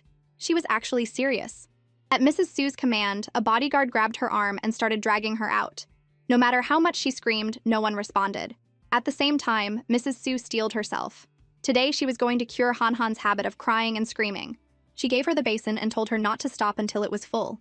The terrified Han Han immediately burst into tears again. But after crying for a long time, she saw that there was barely any water in the basin. She started crying again, this time saying, "Grandma, I really can't cry a whole basin full. I'm so thirsty, I want to drink some water." Wuma quickly brought her a glass of water. Mrs. Su turned her face away. Han Han didn't understand. Before, whenever she cried, her mother would give her whatever she wanted. Now her mother had been kicked out, and her grandma was ignoring her. Crying wasn't as useful as she thought. Just when she felt most helpless, Su Bao suddenly appeared beside her and handed her a lollipop. Han Han said stubbornly, "I don't want your candy." Su Bao immediately put the lollipop back in her pocket. "Since you don't want it, I won't force you." She then walked over and asked if her basin was full. If you don't hurry up and cry some more, you won't get any dinner if you don't fill it up. So Han Han, while crying, said, "Then hold it for me. Don't let the tears fall on the floor." So, one of the little girls held the basin, while the other tried her best to cry but couldn't. Su Bao quickly told her to drink more water, that she needed water in her eyes to cry. So Han Han chugged glass after glass of water and then said with determination, "Okay, let's do it." And so, the scene the three people who walked into the room saw was this. One was wailing but only managed to squeeze out 2 tears, while the other held a basin and cheered her on. Seeing them, Su Bao quickly explained the situation. Han Han, seeing them, said pitifully, "Can you ask Grandma to give me a smaller basin? Maybe a cup, can you?" Su Hyun couldn't stand it anymore. He walked over and said, "A normal person only produces about 5 milliliters of tears when they cry a lot. A basin holds about 10 liters. Even if you cry once a day, it would take you 2,000 days, not counting evaporation. You'd have to cry continuously for 5 years to fill it." Han Han trembled. "Then what do I do? I really can't cry anymore." Su Bao thought for a moment and comforted her. "Then you can cry again tomorrow when you wake up. Crying for 5 years doesn't seem that long." The woman was kicked out by her mother-in-law and went back to her parents' house. As soon as she walked in, she started complaining to her mother that the old hag had thrown her out, blaming her for not knowing how to raise a child. Hearing that her mother-in-law was meddling in her son and daughter-in-law's affairs, her mother flew into a rage, calling the old woman a troublemaker. Listening to her mother curse her mother-in-law, Wei Wan's anger slowly cooled. She felt that if she was kicked out just like that, all her years of effort would be wasted. So she decided to swallow her pride and go back to the Su family. Hearing that her daughter was going to go back and beg her mother-in-law, her mother quickly stopped her. She felt that the reason her daughter had been kicked out was because she was too nice and had been bullied. This time, she had to wait for them to come begging for her to return. Wei Wan found this hard to believe. But she knew her granddaughter Han Han too well. Without her mother, she would definitely throw a huge fit. The Su family wouldn't be able to handle her and would come begging for Wei Wan to return. They might not even dare to mention divorce again. Wei Wan was unsure, but she felt her mother's analysis made sense. Meanwhile, back at the Su family home, Han Han was lying in bed with red, swollen eyes, missing her mother. When Wu Ma comforted her, saying she should sleep and everything would be fine in the morning, Han Han shouted at her, "Get out! I don't want you to stay with me, I want my mama!" After being kicked out, Wu Ma opened the door to find old Mrs. Su and Su Bao standing outside. When Mrs. Su asked if Han Han was throwing a tantrum, Wu Ma quickly said she was much better than before, that she was just a child. But Mrs. Su disagreed. If they didn't discipline her when she was young, could they expect her to suddenly become sensible when she grew up? While her grandma and Wu Ma were talking, Su Bao opened Han Han's door and asked in a sweet voice if Han Han wanted her to stay with her, because there would be ghosts at night. Han Han's eyes widened. She threw a doll at the door in anger. She thought Su Bao was just trying to scare her. Then with a slam, she shut the door. Su Bao blinked innocently. She was telling the truth. Old Mrs. Su patted her head and told her to go to bed too. Seeing Su Bao return, Ji Chang floated over and with a fawning expression asked if she wanted to learn a magic trick from him, the kind where you shoot a fireball with a whoosh. Su Bao felt like her master was treating her like a 3-year-old. How could anyone shoot a fireball? Seeing that she didn't believe him, Ji Chang put on an act. "Being able to open your third eye isn't that impressive, Su Bao, since your third eye was never really closed. But magic is different. It requires theory and practice. Some Taoist priests can't even produce a spark their whole lives. So it's normal for little Su Bao not to believe me, because you definitely can't do it either." Su Bao looked at him with disdain. "Master, I know this is reverse psychology, but it won't work on me." Ji Chang was stunned. Was she really only 4 years old? She told him to show her, and if he could do it, she would believe him. Ji Chang's face darkened. "Although your master is very powerful, I'm still just a ghost." Su Bao nodded. She understood. Her master couldn't do it either. This nearly made Ji Chang faint. Could this kid not phrase things better? What did she mean, her master couldn't do it? He continued, "I'm afraid the power will be too great and I'll burn your hair off. What if you become a little baldy?" Su Bao was about to say something else, but Ji Chang didn't give her a chance. He petulantly began to recite the mantra, saying he would only say it once. He then said smugly to Su Bao, "See? I told you couldn't learn it." Su Bao's mouth twitched. She just wanted to ask if he could possibly recite it a little slower. Meanwhile, Han Han was crying silently under her covers. Suddenly, a gust of wind blew the window open with a soft clap. Han Han, terrified, peeked out from under her blanket. A white shadow slowly floated past her eyes. She sat up and rubbed her eyes. What was that? Was it real? Just then, a ghost appeared right in front of her. Han Han screamed in terror. Just as the ghost was about to eat her, the door suddenly opened. Han Han turned her head and couldn't believe it. It was Su Bao. Su Bao immediately recited the mantra, and a fireball shot toward the female ghost with a whoosh. A piercing scream echoed as the ghost gave up its meal and quickly floated away. Ji Chang watched the ghost leave. It was an evil spirit. He then began a little lesson for Su Bao. Ghosts are also divided into levels. The ones like the ugly auntie, who can't do anything, are called wandering ghosts. The ones who died with resentment or in an unnatural way are called vengeful spirits. They can sometimes make themselves visible to people and even seek revenge. Above vengeful spirits are evil spirits, the most malevolent of those who died tragically. They can possess suitable hosts, and due to their obsessions, can absorb the host's negative energy to level up. There are also many types of evil spirits, all formed from human emotions like love, hate, greed, and anger, such as crybaby ghosts, cowardly ghosts, and pervert ghosts. After her master's explanation, Su Bao understood instantly. Because her sister Han Han was a crybaby, she had attracted a crybaby ghost. Kids really shouldn't cry so much. Ji Chang nodded in satisfaction. The little one was a quick study. At this point, Han Han's head was still buzzing. She was completely terrified. Suddenly, she hugged Su Bao tightly and burst into tears. Su Bao gently patted her back and comforted her. "Don't be scared, big sister." Su Bao chased the ghost away. The next second, she suddenly told Han Han to pause. "Don't cry! We have to catch all these tears, we can't waste them!" So Han Han held back her tears and told Su Bao to hurry and get a cup. Su Bao quickly ran and got a water cup and handed it to her. But after she got the cup, Han Han only managed to shed 2 more tears. She looked at the cup, speechless. She had wasted so many tears earlier.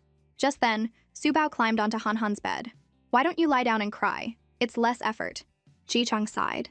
Looking at the 2 little ones on the bed, he was at a loss for words. The next morning, old Mrs. Su drove her electric wheelchair to Su Bao's room and called for her to wake up. When there was no response, she gently pushed the door open. The dozing Xiao Wu suddenly screeched, "Kidnapper! Someone is stealing the child!" Mrs. Su's face paled, and she also shouted, "Someone! Come quick! Su Bao is missing!" When everyone arrived in Su Bao's room, she said frantically, "Su Bao is gone. The parrot said someone stole her." Su Yichen immediately called for someone to check the surveillance footage, and then had Wuma ask the servants who were up early if they had seen anything unusual. Just then, a sleepy voice came from behind him. "Uncle, what are you looking for?" It was Su Bao, holding her stuffed bunny in one hand and rubbing her sleepy eyes with the other, with a still dazed Han Han beside her. Everyone was confused. Why was Su Bao in Han Han's room? And why was Han Han up so early without throwing a fit?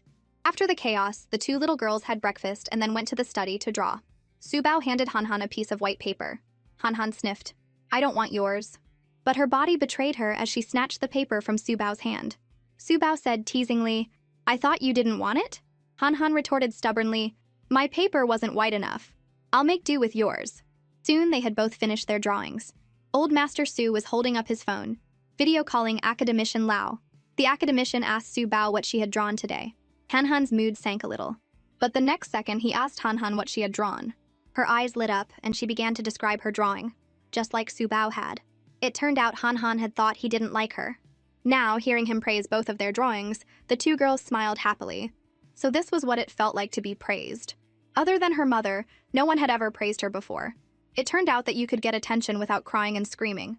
Her mother had always said Su Bao was a bad kid, but now she felt like her mother might have been wrong. Meanwhile, Wei Wan was pacing outside the Su family's estate. She had been waiting at her parents' house for the Su family to come begging for her to return, but there had been no word. So she had come back herself, only to be stopped by the security guards. She peered through the fence and saw Han Han and Su Bao playing together. She was extremely unhappy. What if Su Bao was a bad influence on Han Han? She called out from a distance, "Mama is here! Look over here!" Su Bao and Han Han were catching fish.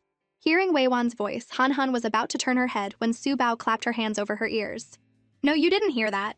She then pulled Han Han by the hand and ran toward the house, whispering that there was a big monster behind them. Han Han, remembering the ghost from the previous night, was terrified and ran inside in a flash. Wei Wan didn't even have a chance to say another word before they were gone. She grabbed the fence in frustration and said fiercely, "Su Bao is such a little pretty boy, and now she's leading Han Han astray." That evening, since it was the weekend, all 8 of the Su brothers came home. Old Master Su suggested they all go camping at the wetland park the next day. Su Bao asked what camping was. Su Zixi, standing next to her, called her a country bumpkin. Old Master Su's face darkened, and he was about to scold him, but Zixi made a face and ran upstairs. The old man was starting to get a headache from Su Zealand's 2 children. Neither of them was easy to handle. That day, the mother and daughter saw that Academician Lao, whom they had been following closely, had posted on Weibo. This time he had not only posted Su Bao's drawing, but Han Han's as well. Shuair asked her mother sadly if it was because she had been caught lying in public that the Su family had stolen her spot with the academician and given it to Su Bao. Her mother stroked her head and comforted her, saying it wasn't her fault. Seeing Shuair so down, her mother decided to take her camping the next day to cheer her up. Shuair's face immediately brightened. The next day, the Su family arrived at the wetland park. Looking at the jade-green lake and breathing the fresh air, Su Bao exclaimed that camping was great. Old Mrs. Su quietly watched her 8 sons, each busy with their own tasks. She sighed. If it weren't for Su Bao's return, the Su family probably would never have been able to be so united. Just then, Su Bao ran over to her with a flower in her hand. "Grandma, this is for you. It's a wishing flower." Mrs. Su took the flower with a smile. On the other side, Su Yinger and Su Zilin were setting up a tent, but Su Yinger couldn't find a hammer. Just then, Su Bao came running over, carrying a toolbox. Much to the astonishment of her 2 uncles. She opened the toolbox, and her eyes lit up at the rows of hammers. Su Yinger boasted proudly, "Isn't your 5th uncle's hammer impressive?" Su Bao nodded vigorously in agreement. From a distance, the other 2 uncles watched, concerned that their adorable niece was being led astray by Su Yinger. Su Bao had already picked up a hammer and asked Su Zilin where to hammer. He subconsciously pointed at a spot where a stake needed to be driven in. Su Bao hammered while chanting, 80-80! Just then, a car pulled up next to the Su family's campsite. Shuair and her parents got out. They pretended to be surprised to see Su Yichen. This was a rare opportunity to get close to the Su family, so Shuair's mother decided they would camp here too. But Su Yichen said coolly, "We have a lot of people. There's no room here." Shuair's father was a bit embarrassed and pointed to a nearby empty spot. "They can go over there." By now, Shuair had walked up to Su Bao and asked what she was playing. She asked if she wanted her to take her to play with her brother Huan, but Su Bao flatly refused, saying her fake smile was just like her stepmom's. She then silently packed up her things and left. Shuair's face stiffened. She secretly decided to get Han Han on her side and isolate Su Bao. But Han Han just looked at her with disdain. "Who wants to play with you? Who do you think you are?" She then ran off after Su Bao. Shuair's resentment towards Su Bao grew. She then walked over to Su Huan and said tearfully, "Brother Huan, I don't know what I did wrong, but Su Bao and Han Han won't play with me." He told her to go away and not to bother him. He then walked in Su Bao's direction. Shuair clenched her fists, feeling even more wronged and unfairly treated. What was so great about Su Bao? She was about to go back to her mother when someone popped out from the bushes. It was Han Han's mother. Remembering her mother had told her to suck up to Aunt Wei Wan, Shuair walked over. Wei Wan tricked her into calling Han Han over without letting anyone else know. Shuair happily nodded and ran to find Han Han. She whispered something in her ear. Han Han looked over, confused. And sure enough, her mother was waving at her from behind some trees. Having not seen her mother for a few days, Han Han happily ran into her arms. Wei Wan asked if she had been eating and sleeping well. When she heard that Han Han wasn't allowed to eat if she missed mealtimes, she was heartbroken. How could the Su family treat a child like that? She immediately wanted to take Han Han back to her parents' house. But Han Han, who used to be so clingy, now refused to leave with her. Wei Wan put on a pitiful act. Does Han Han not want Mama anymore? Han Han immediately shook her head. Wei Wan took the opportunity to bribe her, saying she would take her to an amusement park if she was good. But Han Han pulled her hand away. She cried, asking her mother why she never let her choose what she wanted. Hearing the commotion, the Su family came over. Su Zilin, afraid Wei Wan would hurt Han Han's arm, quickly yelled, "Wei Wan, have you not caused enough trouble?" Seeing she had been discovered, Wei Wan dropped the act. As a mother, what was wrong with her wanting to see her child? She grabbed Han Han and said, "You want to play here? Mama will play with you." Han Han cried, trying to break free. She didn't want to play with her mother. She wanted to play with Su Bao. This finally pushed Wei Wan over the edge. She grabbed Han Han by the shoulders and told her that a manipulative child like Su Bao would only be a bad influence. Without Su Bao, she would be the Su family's little princess. And her grandma not feeding her was child abuse. Only her mother would always love her. Han Han was scared into silence by her mother's fierce voice. Su Zilin rushed forward to grab her. But being pulled by both of them, Han Han felt like she was being torn apart and cried her heart out. Not wanting to hurt her, Su Zilin had to let go. Wei Wan stumbled and fell. Just then, Su Zilin's phone rang. He glanced at Wei Wan and then said coldly into the phone, "Then you can come over now." Just then, Su Bao noticed a lot of black energy around Wei Wan. Ji Chang said grimly, "Today is not their day to die, but they are about to face a self-inflicted calamity." Su Bao was confused. "What is self-inflicted?" Ji Chang stroked his chin and said calmly, "Suicide." Wei Wan probably guessed that the phone call was from the police and realized her crimes have been exposed. Su Bao shouted, "Second aunt is going to commit suicide with Han Han." Wei Wan's face changed. How did Su Bao know her plan? Old Mrs. Su wished she could rush over and stop her. Han Han cried and called for her mother, but Wei Wan kept saying they had forced her to do this as she ran toward the lake. but she hadn't expected the Su brothers to be so quick. They immediately blocked her path. Wei-wan put her hand on Han-han's neck and cried that all she had ever wanted was to be the second mistress of the Su family. What happened 6 years ago was in the past. Why couldn't they forgive her? Just then, she saw a car approaching from behind. In a moment of desperation, she hugged Han-han and ran toward it. Su Zilin's heart tightened. It was too late to stop her. Suddenly, a spatula flew out of nowhere and hit Wei-wan on the head with a thwack. Her grip loosened and Han-han fell to the ground, nearly getting hit by the oncoming car. Wei-wan's forehead was bleeding. Su Zilin quickly scooped up the terrified Han-han. Seeing his big uncle glance at the spatula, Su Bao nervously wrung her hands and apologized to him. After all, he had told her not to show her strength. Su Yichen patted her head and comforted her.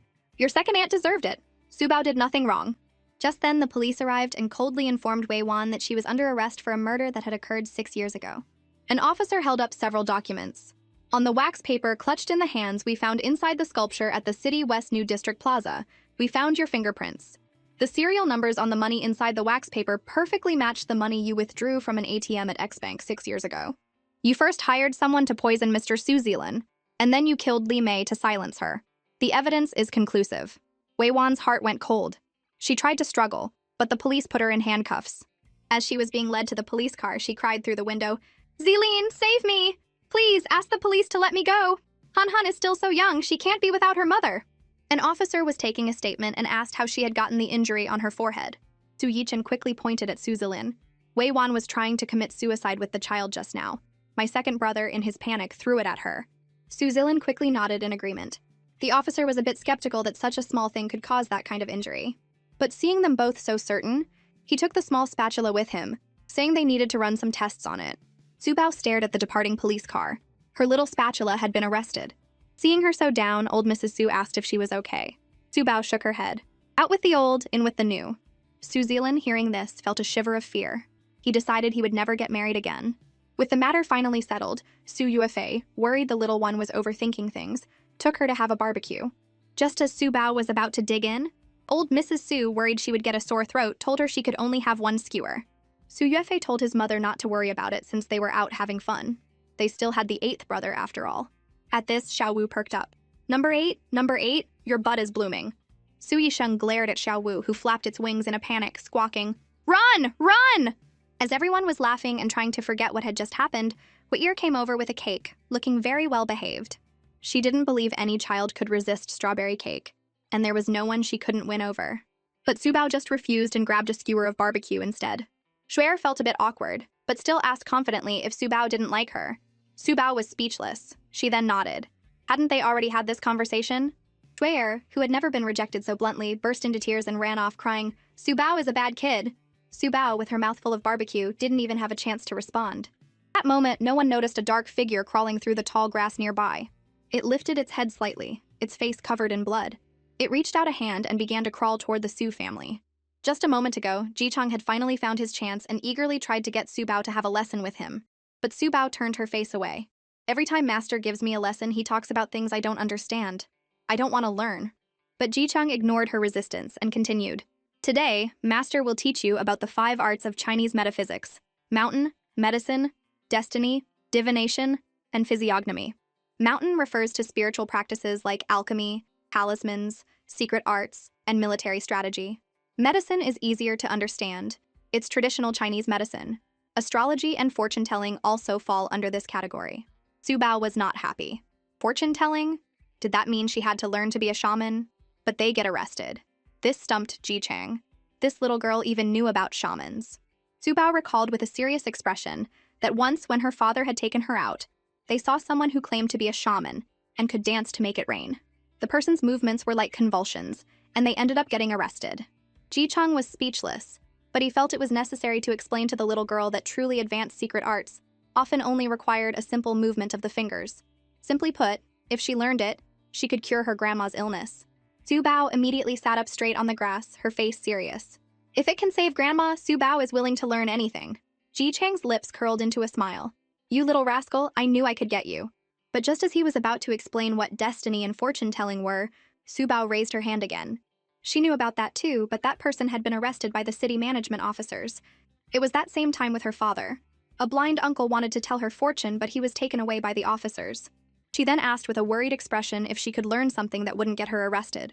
Ji-chang really wanted to kick Lin Feng. What kind of messed up places had he been taking Su Bao? But then Su Bao said that her father had taken her to the street, told her he was going to buy cigarettes and to wait for him. But she waited and waited, and in the end, a police officer had to take her home. Su Bao was so good she stood right on that square tile and didn't move, but Daddy still forgot about her. As she said this, she suddenly looked up and asked Ji-chang quietly, "Daddy was actually trying to abandon me, wasn't he?" In truth, the moment her father turned and walked away, Su Bao knew she had been abandoned. Ji-chang was speechless. He patted her head and said, "From now on, if someone doesn't want you, you don't want them either, understand? Remember, little Su Bao, the person who abandons you is never worth forgiving, nor do they deserve to make you sad." Su Bao nodded, not fully understanding. Her spirits lifted, and she was full of energy. She asked Ji-chang to teach her traditional Chinese medicine. It wouldn't get her arrested, and she could even be on TV. Ji-chang wanted to smack himself. Could this kid not go 3 sentences without mentioning being arrested? But the next moment, Su Bao was imitating a TV commercial. "After careful consideration, I've made a decision that goes against my ancestors and will donate my family's secret formula for free. Limited time offer, only $9.98. I am a divine doctor, and after using my ancestral formula, I guarantee it will cure all diseases. This pill of mine, from indigestion in children to back pain in the elderly, and even erectile dysfunction in young men, it works for everything." Then she said excitedly, "These medicines are so amazing, they're on TV, but what does erectile dysfunction mean?" With no other choice, Ji-chang had to trick her again, saying it meant you couldn't lift weights. Hearing this, Su Bao understood immediately. She had seen it on TV during the Olympics. A lot of athletes had that problem. Seeing her getting more and more off topic, Ji-chang quickly told her that the people in the TV commercials all ended up getting arrested. This stunned Su Bao. Why was everything her master taught so sketchy? Everything seemed to lead to getting arrested. Seeing her finally getting serious, Ji-chang continued his explanation. But then Han Han appeared, holding a bunch of barbecue skewers. She gave them all to Su Bao. Hearing Su Bao thank her, Han Han turned away, embarrassed, and said stubbornly, "I didn't bring these for you. I just couldn't eat them all." Su Bao looked at the smiling Han Han and felt happy too. Just then, old Mrs. Su came over in her electric wheelchair. Seeing the little girl from a distance, she couldn't help but speak in a high-pitched voice. "Su Bao." She then told her not to just eat barbecue, that Grandma would take her to pick raspberries. Hearing they were going to pick raspberries, Su Bao devoured the skewers in her hand. Just as they were about to enter the bushes, Xiao Wu suddenly flew out, squawking, "There's a little ghost! There's a little ghost!" Old Mrs. Su suggested they go back, but Su Bao said she wasn't scared. What was so scary about a ghost? Her master loved ghosts. The next second, she told her grandma to wait for her and followed Ji-chang into the woods. Mrs. Su tried to follow, but Su Bao disappeared in an instant. The sky was getting dark, and she was so anxious she was about to cry. She kept calling out, "Su Bao! It's dangerous in there! Come back!" Suddenly, there was a rustling in the bushes, and Su Bao came out huffing and puffing, carrying a little ghost on her back. Seeing her grandma's terrified expression, Su Bao immediately dropped the little ghost on the ground and ran into her arms. She had promised her mama she would take care of her grandma, but she had just left her behind. Su Bao was an irresponsible, bad kid. Just then, Su Yichen and the others came running over. They had heard Mrs. Su calling for Su Bao and thought something had happened. But then they saw Xiao Wu off to the side chanting, "Yo, there's a little ghost, there's a little ghost, check it out." Su Yisheng went over and touched the little ghost on the ground, only to find it was a little boy. He checked his breathing and pulse. It seemed he wasn't dead yet, there was still a chance. Su Yunchao quickly told his 6th brother to contact a hospital, and for Su Bao to take care of their grandma. He and Su Yisheng would carry the boy back to the tent. At that moment, Ji-chang floated excitedly next to the boy. He said to Su Bao, "This person has lost one of his 3 souls and 7 spirits. This is a classic case. Your master will teach you how to save him later."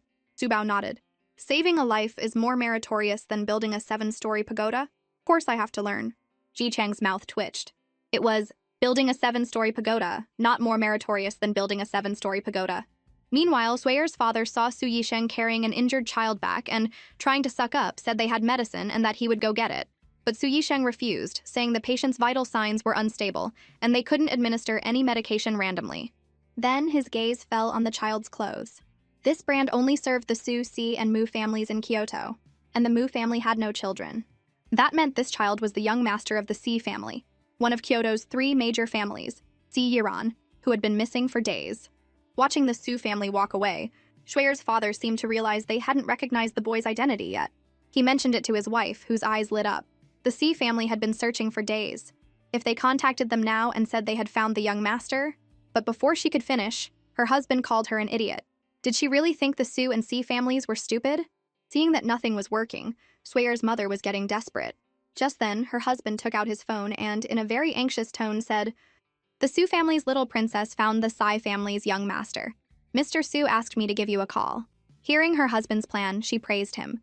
This way, they could suck up to both families at once. In the Sue family's tent, Dr. Sue had washed the boy's face and changed him into clean clothes. Now they could finally see his face clearly. With no one else around, Ji-chang quickly called Subao over. He was going to teach her how to summon a soul. He then began to recite the soul-summoning mantra. The little turtle on the right, with such a big tummy ache.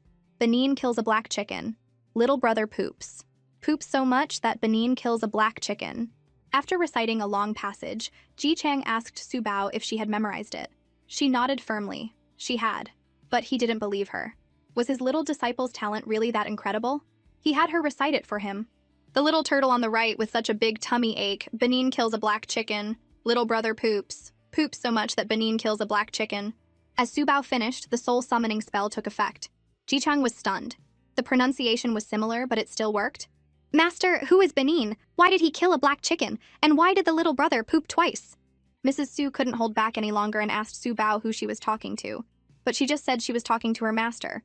Mrs. Sue's heart sank. Did Subao have a mental illness? Could it be that from the abuse at the Lins, she had developed another personality, another friend that only she could see? Just then, Ji-chang told Subao not to mention him to anyone else. But Subao said, "Grandma isn't anyone else." Seeing her talking to herself again, Mrs. Sue's heart sank even further. Forgetting that her own legs couldn't move, she threw herself forward and hugged Subao. "Subao, be good. You have your grandma, grandpa, and so many uncles now. You'll get better." This completely confused Subao. What was wrong with her grandma? Why was she suddenly crying? Just then, an ambulance and several white cars arrived at the campsite. It was the Psy family. Shueir's parents had been waiting by the road. In contrast to their anxious expressions, the Psy family was much calmer. Seeing that they were ignoring them and heading straight for the Sue family's tent, Shueir's father comforted his wife, saying they were probably just anxious to see the child. They could find an opportunity to visit the young master later, so as not to seem suspicious. At that moment, Siye arrived at the tent, and Su Yichin personally greeted him. Subao was surprised. Why did this person have a golden glow around him? Ji-chang explained that this was something only people with great merit had. But on the outer edge of the golden light, there was also an aura of death, which meant he had killed people. However, he had killed bad people, so even though he was stained by the death aura, the golden light around him would block it out. After her master's explanation, Subao understood instantly. This uncle was a good person. She then trotted over to greet him. Siye was surprised. This little girl wasn't afraid of him. She was even smiling at him. He nodded back and asked if she was the one who had carried Yiran back. Subao obediently hummed in agreement. Siye thanked her and promised that once Yiran was better, they would come to thank her properly. He then said goodbye to Su Yishan, saying he would take Yiran to the hospital. Hearing that they were taking the little boy away, Subao became anxious. She quickly told Siye, "The little brother's illness is not ordinary. If he doesn't wake up, you must come find me." Siye just nodded casually, clearly not taking her words seriously. As she watched them leave, Subao couldn't help but worry. The next day, Siye stood ramrod straight outside the operating room, comforting a woman pacing back and forth, telling her not to worry, that Yiran would be fine. This was Yiran's mother. Just then, the operating room doors opened and a doctor came out. The couple looked over nervously, only to hear the doctor say that they had done everything they could and that they should prepare themselves. When Ruyun choked out, "That's impossible." The doctor continued, "We've done all the tests, but we can't find the cause of his illness. The young master's breathing is getting weaker, and in just one night, he's lost 10 pounds. It's unheard of. If you don't want him to suffer, we suggest you take him home to handle his final arrangements." Tears streamed down Wen Ruyun's face. She stroked her son's pale face and begged the doctor to try something else, that her son was still so young. Just then, an angry voice cut in. "We should never have trusted these quacks in the first place." An old woman said to Siye, "Son, I just invited a master. He's waiting downstairs. His immortal powers will surely save Yiran." But Siye refused. The old woman had always been superstitious and had hired many masters in the past, all of whom had turned out to be frauds. But she insisted that this Master Yun was a true immortal, that people begged him for help and couldn't even get an audience. Siye frowned and said calmly, "That won't be necessary." He gently placed a hand on the shoulder of the sobbing Wen Ruyun. Hearing her son's answer, the old woman's voice rose an octave. "If you don't believe in Master Yun, what else can you do? Are there any other options?" Her words reminded Sia of what Subao had said. There is another way. He scooped up Si Yiran and said to Wen Ruyun, "Let's go. We're taking Yiran to the Su family." Wen Ruyun also quickly realized he meant to find Subao. But the old woman blocked their path. They wouldn't trust a true immortal, but they would trust a 4-year-old girl? Sia patiently said to her, "Mom, just based on the fact that Subao was the one who saved Yiran, I believe her." She shouted after them, "You're going to kill Yiran! If Yiran dies, I won't live either." In the hallway, a man in a Taoist robe leaned against the wall. The old woman begged him to come with her to the Su family. Seeing him remain silent, she piously promised that if he came with her and solved the problem, she would have the temple rebuilt and double the incense money. At this, Master Yun's expression turned proud. "Since we are fated, this old Taoist will make a trip with you to see which ignorant child dares to speak such nonsense." The old woman, full of gratitude, followed behind him. Meanwhile, at the Su family's estate, Subao was distractedly drawing and asking her grandma if the little brother from yesterday had woken up yet. Old Mrs. Su shook her head. She didn't know either. Seeing Subao so concerned, Sulo joked, "Looks like the treasure our Su family just found is about to be stolen away by some other little brat." But Subao retorted, "Fourth uncle, do you know that saving a life is more meritorious than building a 7-story pagoda?" Sulo chuckled. He never thought a child so young would know that. Ji Chung, seeing Subao so eager to know about the boy, tempted her, asking if she wanted to learn divination from him.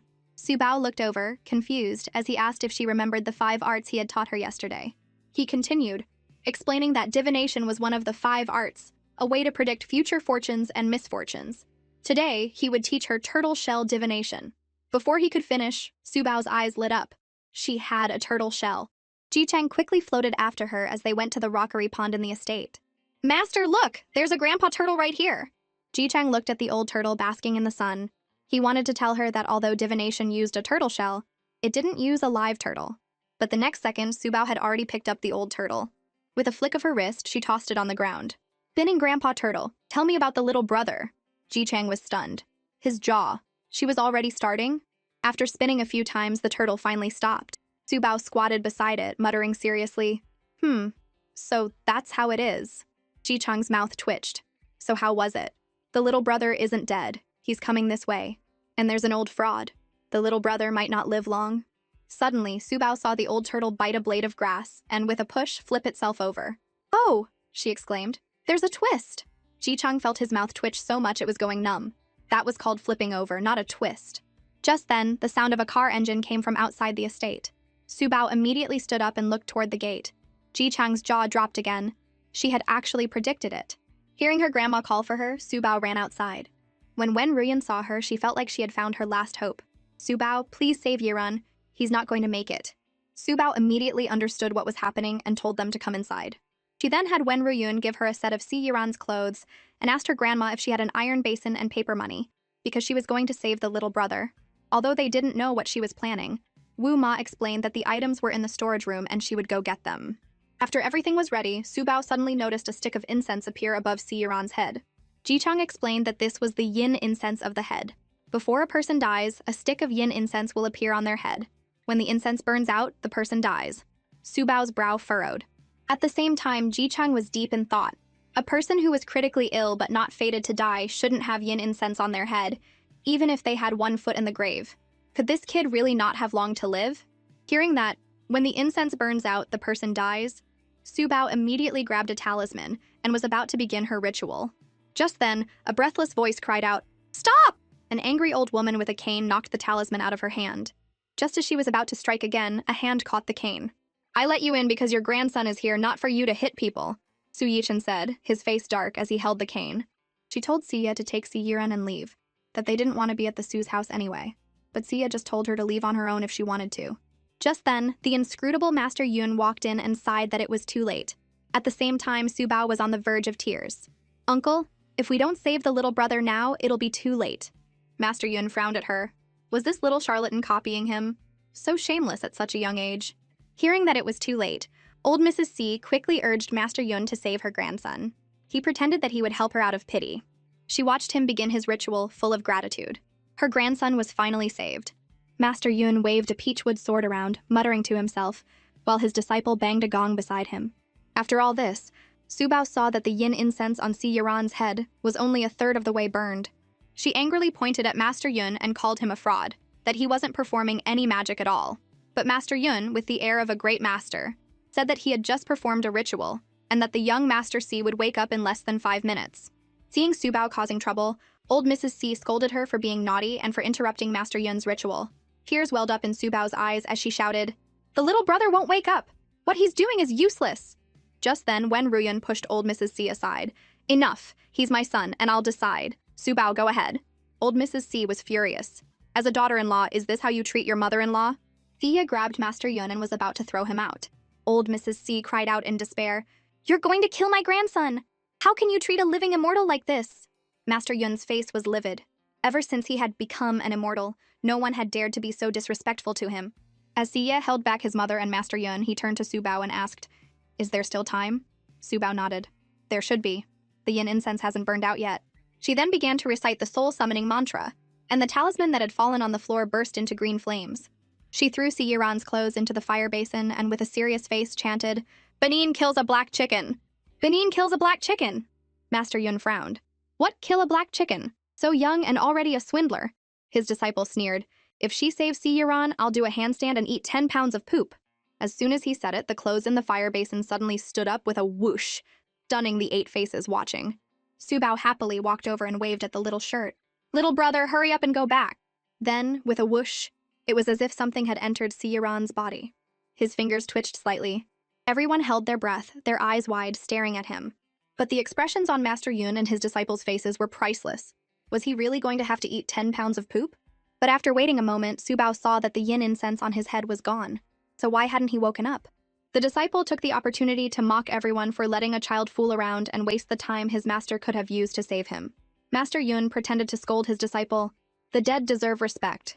Do not speak ill." Hearing him declare Si Yiran dead, old Mrs. C cried that Su Bao had killed her grandson and that she had to pay with her life. Su Bao quickly corrected her. "The little brother isn't dead yet." Seeing his mother crying and screaming, Xie couldn't help but yell, "Be quiet!" This only made her cry and scream louder. Master Yun stood to the side, watching them argue with a cold expression, very pleased with himself. This is what they got for not believing him. A person he couldn't even save, and they expected a little brat to do it. What a joke. Just then a faint voice was heard, "So noisy." The arrogant look on Master Yun's face froze. He looked over in disbelief and saw Si Yiran weakly propping himself up. Su Bao suddenly thought her master was amazing. So not everything he taught would get her arrested. Hearing the little brother ask for her name, Su Bao's eyes curved into crescents as she told him her name was Su Bao. Si Yiran silently committed her name to memory. The next second, he was being touched by Wen Ruyun's trembling hands, and his grandmother also came over, her voice shaking. "That's my grandson! So lucky!" Seeing this, the Su family wanted to throw the woman out. When he couldn't be saved, it was Su Bao's fault. When he was saved, it was because her grandson was lucky. Xie said to Su Yichen, "I'm sorry for the trouble. I'll handle my family matters when I get home." He then knelt down and patted Su Bao's head. If it weren't for her, Si Yiran really would have died. But Su Bao, unaware of the gravity of what she had done, just said happily, "You don't have to thank me, uncle. Saving a life is more meritorious than building a 7-story pagoda." Xie then left with his family. Seeing the Sai family leave, he and his disciple also tried to slip away. But then they heard Su Bao say, "Hey, didn't someone just say they were going to eat 10 pounds of poop?" The two of them wished they could dig a hole and crawl into it. Master Yun, his face dark, scolded Su Bao. "So young and so unforgiving. You should learn to be more virtuous." His disciple, riding on his master's coattails, added, "If she really did save Si Yiran, then heaven itself will make me eat poop." With that, the two of them left in a huff. Su Bao was confused. If she didn't save him, did they? She finally understood why the police arrested people like them. Ji Chang rubbed her little head and told her that he had already divined their fates. They wouldn't escape their calamity today. Meanwhile, at the Su family's estate, old Mrs. Su pointed at Su Bao and told her 2 sons to look, that she was talking to the air again and often said she had a master with her. Su Yichen and Su Luo felt a chill run down their spines. Something was very wrong with Su Bao. Mrs. Su asked worriedly if they should take her to a psychiatrist. She suspected that the abuse she had suffered at the Lins had caused psychological problems. Su Yichen thought for a moment and suggested that Su Bao stay with him for a while so he could observe her. Besides, the grand opening ceremony for Tang Dynasty Grandeur, a company the Su Corporation had invested in, was tomorrow. He could take her out for a bit. Su Bao, completely unaware of the plans being made for her, was seriously learning from her master how to massage her grandma's legs. The thought of her grandma being able to do square dancing after her legs were healed excited her. She had to work hard so her grandma could stand up soon. Outside the Su family's estate, old Mrs. C apologetically offered to give the two a ride home, but Master Yun refused. His disciple pretended to be angry, complaining that the Sai family was ungrateful. It was clearly his master who had saved Si Yaran, but just because his soul had been wandering for too long, the credit had gone to that little girl. Old Mrs. C immediately understood. She knew a 4-year-old couldn't possibly know anything. She took out a black card and handed it to him. The two of them feigned reluctance, saying they wouldn't stoop to stealing credit from a child. His expression softened. Fine. Seeing your sincerity, this Taoist will consider it a good deed. Changfeng, accept it. Now satisfied, the two of them left. Changfeng turned to his master and asked where they were going next. Master Yun told him to prepare what they needed. Tomorrow they were going to the grand opening of Tang Dynasty Grandeur to preside over the event. But the next second, Changfeng kicked a small stone on the ground and stumbled forward. He fell right into a nearby open manhole. Master Yun, horrified, leaned over the edge and heard him yelling from below, "Master, save me! It's all poop down here. Master, get me out." But Master Yun, with his sharp eyes, told him to dive down and get the bank card, because he had seen it sink. So the next evening, the Lan family appeared at the Sai family's gate. A servant informed old Mrs. C of their arrival. Weren't they the ones who had called her son yesterday about finding the young master? She told the servant to let them in quickly. She played the part of the mistress of the house, telling them to make themselves at home. She then casually asked if they were the ones who had found Yaran yesterday. Shuer's mother graciously said that they hadn't found him, but had merely participated in the rescue. The old woman's eyes showed a hint of approval. They were respectful and didn't take credit. Then Shuer politely greeted her. When she learned that it was Master Yun who had saved Si Yaran, Shuer's mother said in surprise, "You mean the Master Yun from Shenongjia?" The old woman, seeing her reverence for Master Yun, felt an instant connection. She had finally found someone who understood. She was then told that Siya was sending her back to the countryside. She immediately started screaming, accusing Wen Riyun of forging Siya's orders to get rid of her. Did she have no respect for her as her mother-in-law? Just then, Siya came out and said coldly, "I was the one who said it. You only cause trouble for the family here.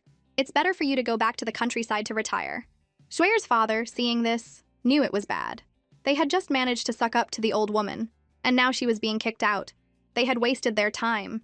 He was about to try and persuade him, but Siya just told the butler to throw them out. It wasn't their place to comment on the Si family's affairs. Shuer's father's face stiffened. He never thought Siya would be so difficult. The family was thrown out, embarrassed and dejected. Shuer couldn't stand the humiliation and was about to cry when she saw her mother pull out a blue card. Her father asked in surprise where she had gotten it. It was an invitation to the Tang Dynasty Grandeur event. Her mother whispered that she had secretly taken it when the Si family wasn't looking. Since the old woman had been kicked out and Siya never attended such events, they decided to go to the grand opening tomorrow in the Sai family's name. Maybe they could meet some important people, and then their family's path would be much smoother.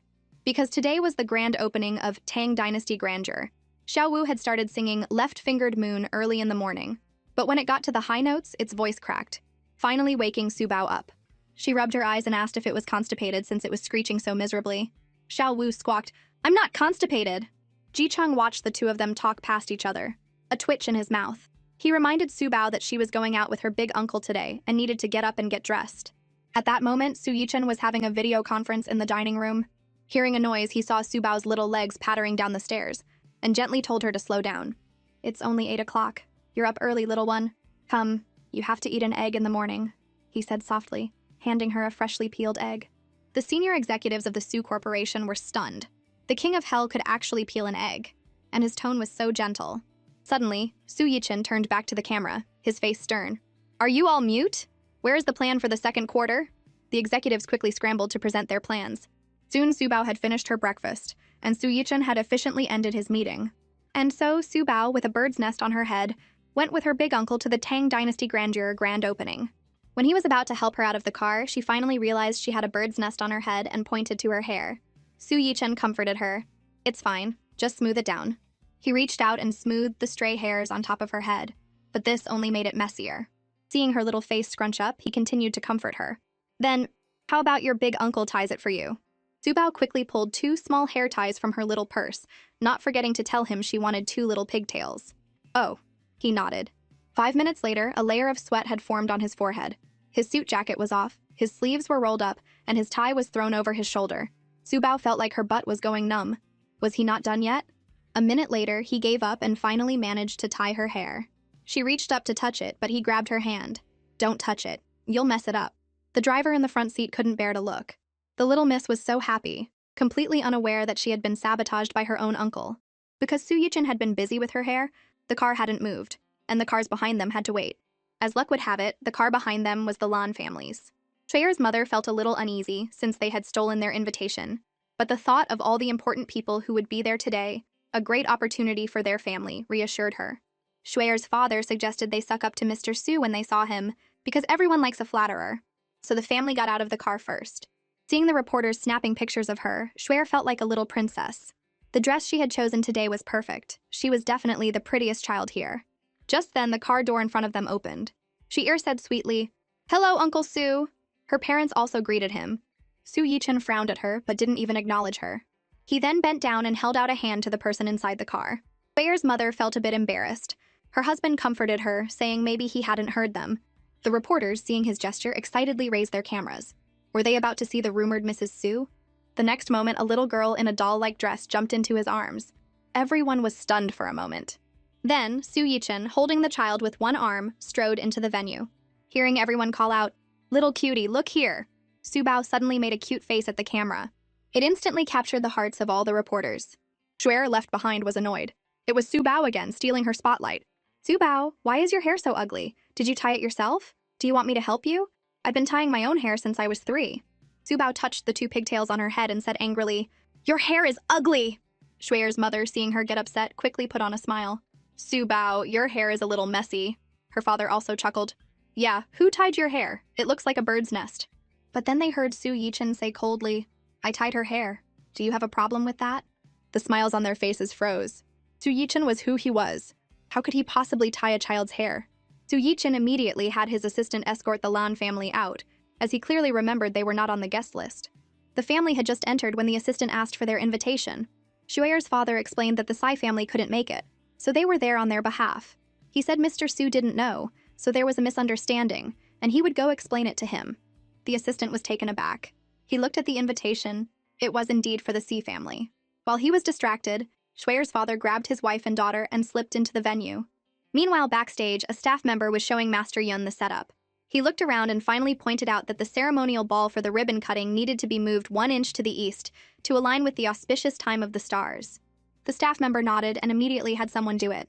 Besides, a ribbon cutting was simple. With him there, nothing could go wrong. Just then, Su Bao and Su Yichin passed by and saw the ball being moved. Su Bao, feeling uncomfortable with the asymmetry, casually asked why they were moving the ball. Su Yichin glanced at it. It was indeed asymmetrical. He told his assistant to have them move it back. Ji Chang, floating behind them, was delighted. His little disciple was incredible. She could sense something was wrong without even knowing anything. He was about to teach her a few more tricks, but Su Bao was staring intently at the cakes nearby and couldn't hear him at all. Just as Su Bao was about to ask for a small cake, she suddenly noticed a pale-faced woman floating in the corner of the 2 rest areas in the main hall. Ji Chang followed her gaze. It was another evil spirit. He dragged the cake-eating Su Bao over. "Little Su Bao, let's go check it out." The disciple complained that the organizers hadn't even prepared a proper VIP room for them, but Master Yun was more philosophical. Since they were in the bustling city, they should maintain a calm and detached mindset. Chang Feng nodded, outwardly agreeing with his master's lesson, but inwardly sneering. He wondered who it was that had accepted a bank card from old Mrs. C just yesterday. Just then, a bald uncle saw Master Yun and excitedly went over to introduce himself as Huang Defa, showering him with compliments. At the same time, the Lan family, who had forced their way in, were networking, exchanging business cards with various high society figures. Suddenly, Shueyer's mother pointed in Master Yun's direction. "It's Master Yun! Let's go!" Her husband looked over. So this was the great master who had brought the Si family's young master back from the brink of death. She had heard a rumor that whatever you asked of Master Yun, he would grant. She never thought she would see him here. This was their chance. Suppressing their excitement, they rushed over, pushed aside the people in front of them, and started handing him business cards and pouring him tea. Then, Shueyer's mother deliberately mentioned that she had been chatting with old Mrs. C yesterday and had learned of his great power in saving the young master. And today, they were representing the Tsai family, and the old lady had specifically asked them to thank him if they saw him. He then looked at Shueyer. This child's facial features and destiny are a perfect match for the young Master C. It is a match made in heaven. If they can be together, both will surely soar to great heights. Her words thrilled the couple. If they could marry into the Tsai family, they would be set for life. The bald uncle enthusiastically started chatting with them. Just then, a staff member brought over incense and paper money. Shuer pretended to be innocent and asked what they were for. Master Yun pointed to the stage outside. These are for the opening ceremony. But as he looked up, he saw that the ceremonial ball that had been moved an inch to the east was now back in its original position. The staff member explained that a high-level leader had ordered it to be moved. I don't care what high-level leader it is. Since you invited my master here, you should respect his arrangements. Changfeng scolded the staff member. I was the one who had it moved. Do you have a problem with that? A cold voice came from behind him. Seeing it was Su Yichen, the disciple instantly backed down.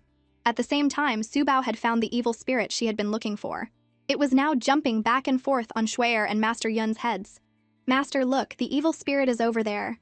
There are too many people now, it's not a good time to capture it. It hasn't found a host yet, so let's ignore it for now. With nothing to do, Su Bao walked up to Changfeng. Hey you. You said you would do a handstand and eat 10 pounds of poop yesterday. Did you do it? I asked my brother Huan, and he said 10 pounds of poop is about this big a bucket. You're so amazing, you can eat that much. Nonsense. How could anyone eat that much? Changfeng realized what he had said and quickly covered his mouth. Su Bao looked at him with admiration. So, you really did eat it? You're so amazing? Master Yun, seeing Su Bao, was furious and scolded her. So young and speaking so vulgarly. What has become of you? Su Bao nodded in agreement. Yes, a very big become of you. Did you eat it too, Mr. Fraud?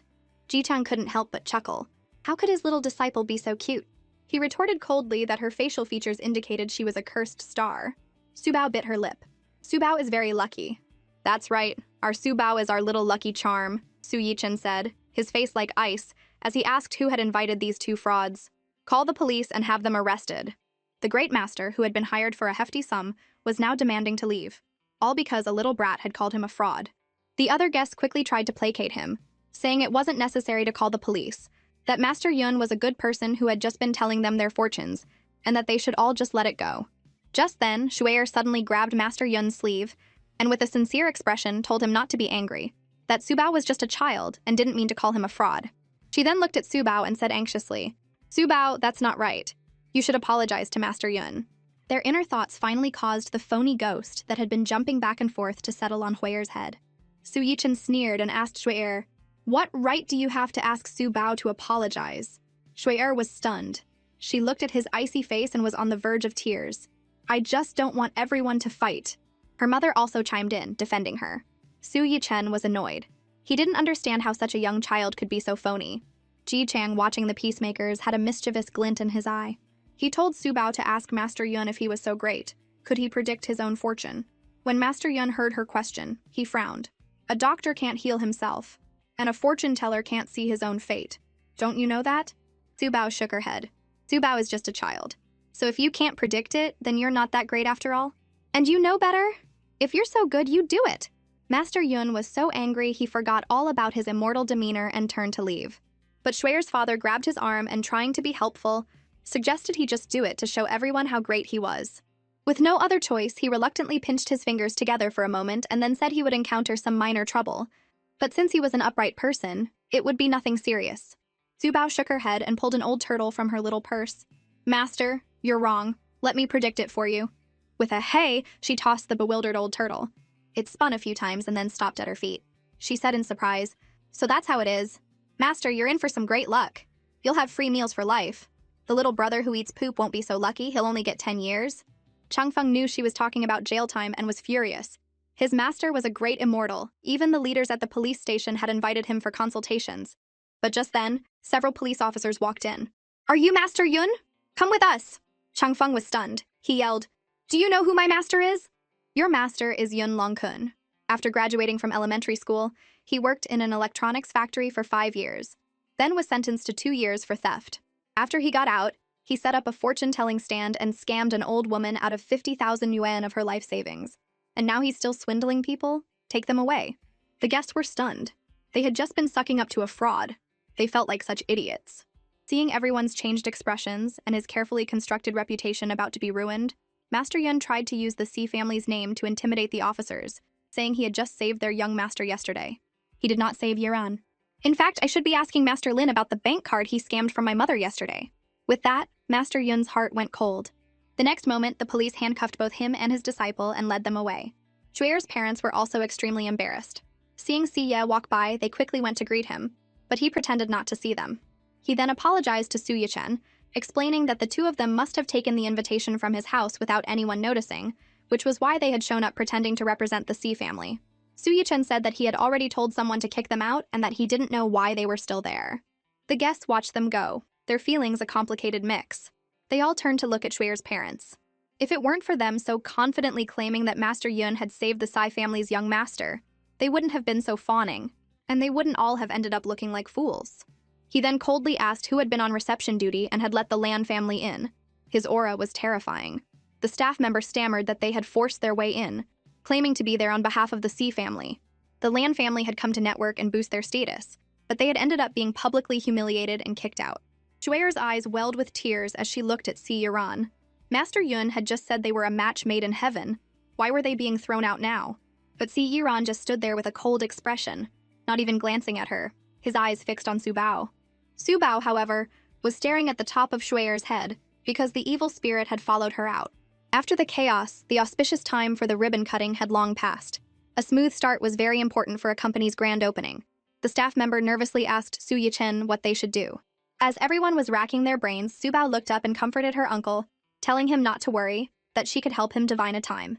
She then pinched her fingers together, imitating Ji Chang, and said, "At 10:18, auspicious light will descend from the heavens.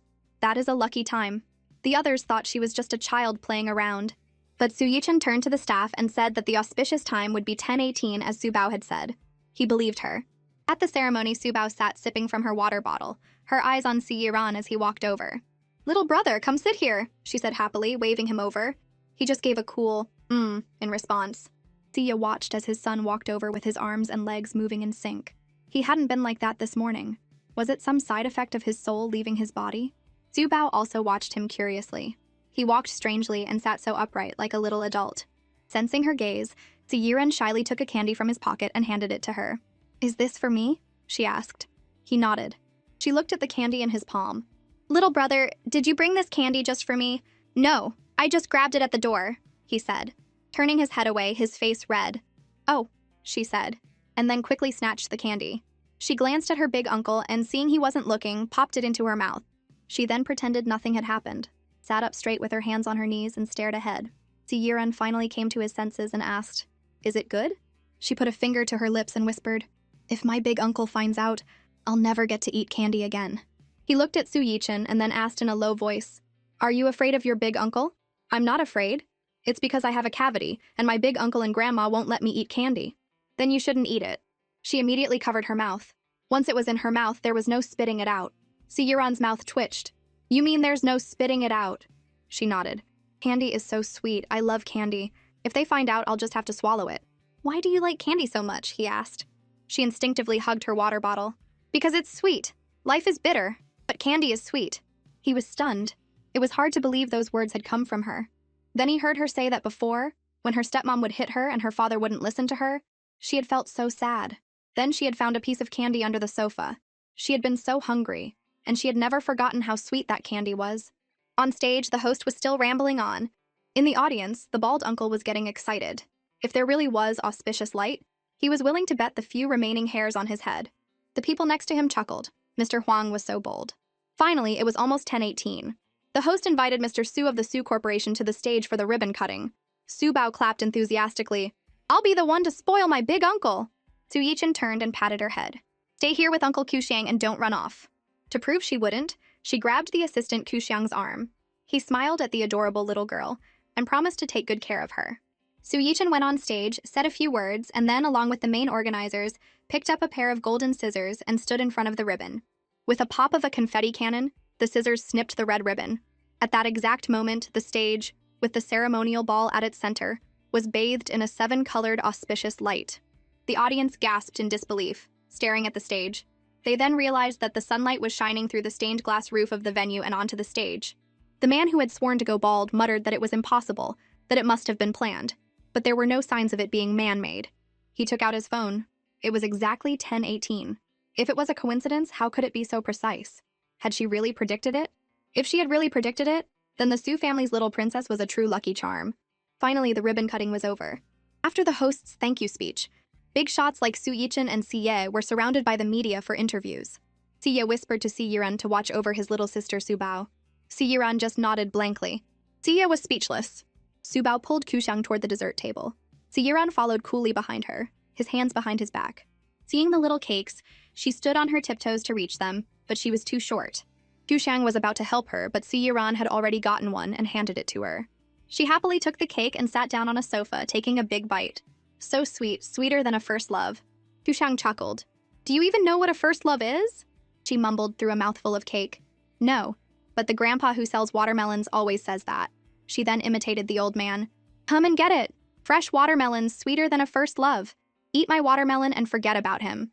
Kuxiang burst out laughing. She was too cute. Siyiran turned his head. Just then, she asked Kuxiang why his name was Qixiang. Did it mean he had made 7 sounds when he was born? He wiped the cream from the corner of her mouth and said, It's Kuxiang, not Qixiang. Ooh, ku. Siyiran, hearing her ask what Chiyiku was, couldn't help but interject that it was Chinese pinyin.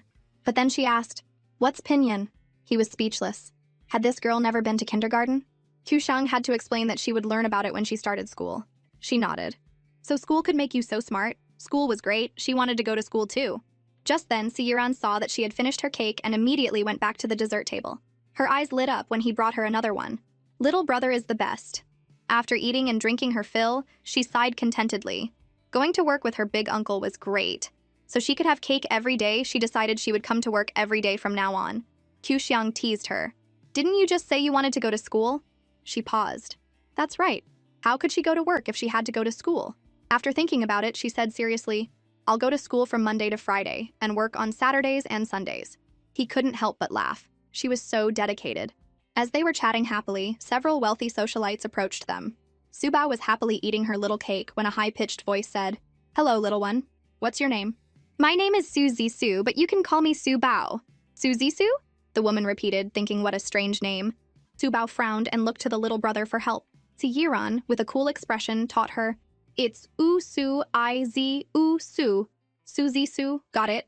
The little girl looked at the auntie in front of her with pity, thinking she must not have gone to school either and didn't know pinyin. The socialite just smiled. You're so cute, Subao. But Subao asked with a serious expression if she had something stuck in her throat, because her voice sounded so unpleasant. Was she sick and couldn't speak properly? The socialite's face stiffened, but the people around them were secretly delighted. Just then, Sulo, with his hair slicked back, walked over. Subao quickly stuffed the last bite of cake into her mouth. He raised an eyebrow and chuckled. What is our Subao secretly eating? She shook her head vigorously. She wasn't secretly eating anything. He reached out and wiped the cream from her lips. You little rascal, you're caught. She widened her eyes, thinking she had to remember to wipe her mouth next time.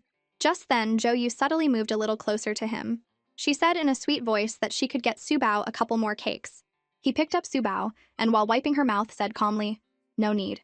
If this little one eats any more, her little tummy will burst. Seeing how much he doted on her, Zhou immediately pretended to love children.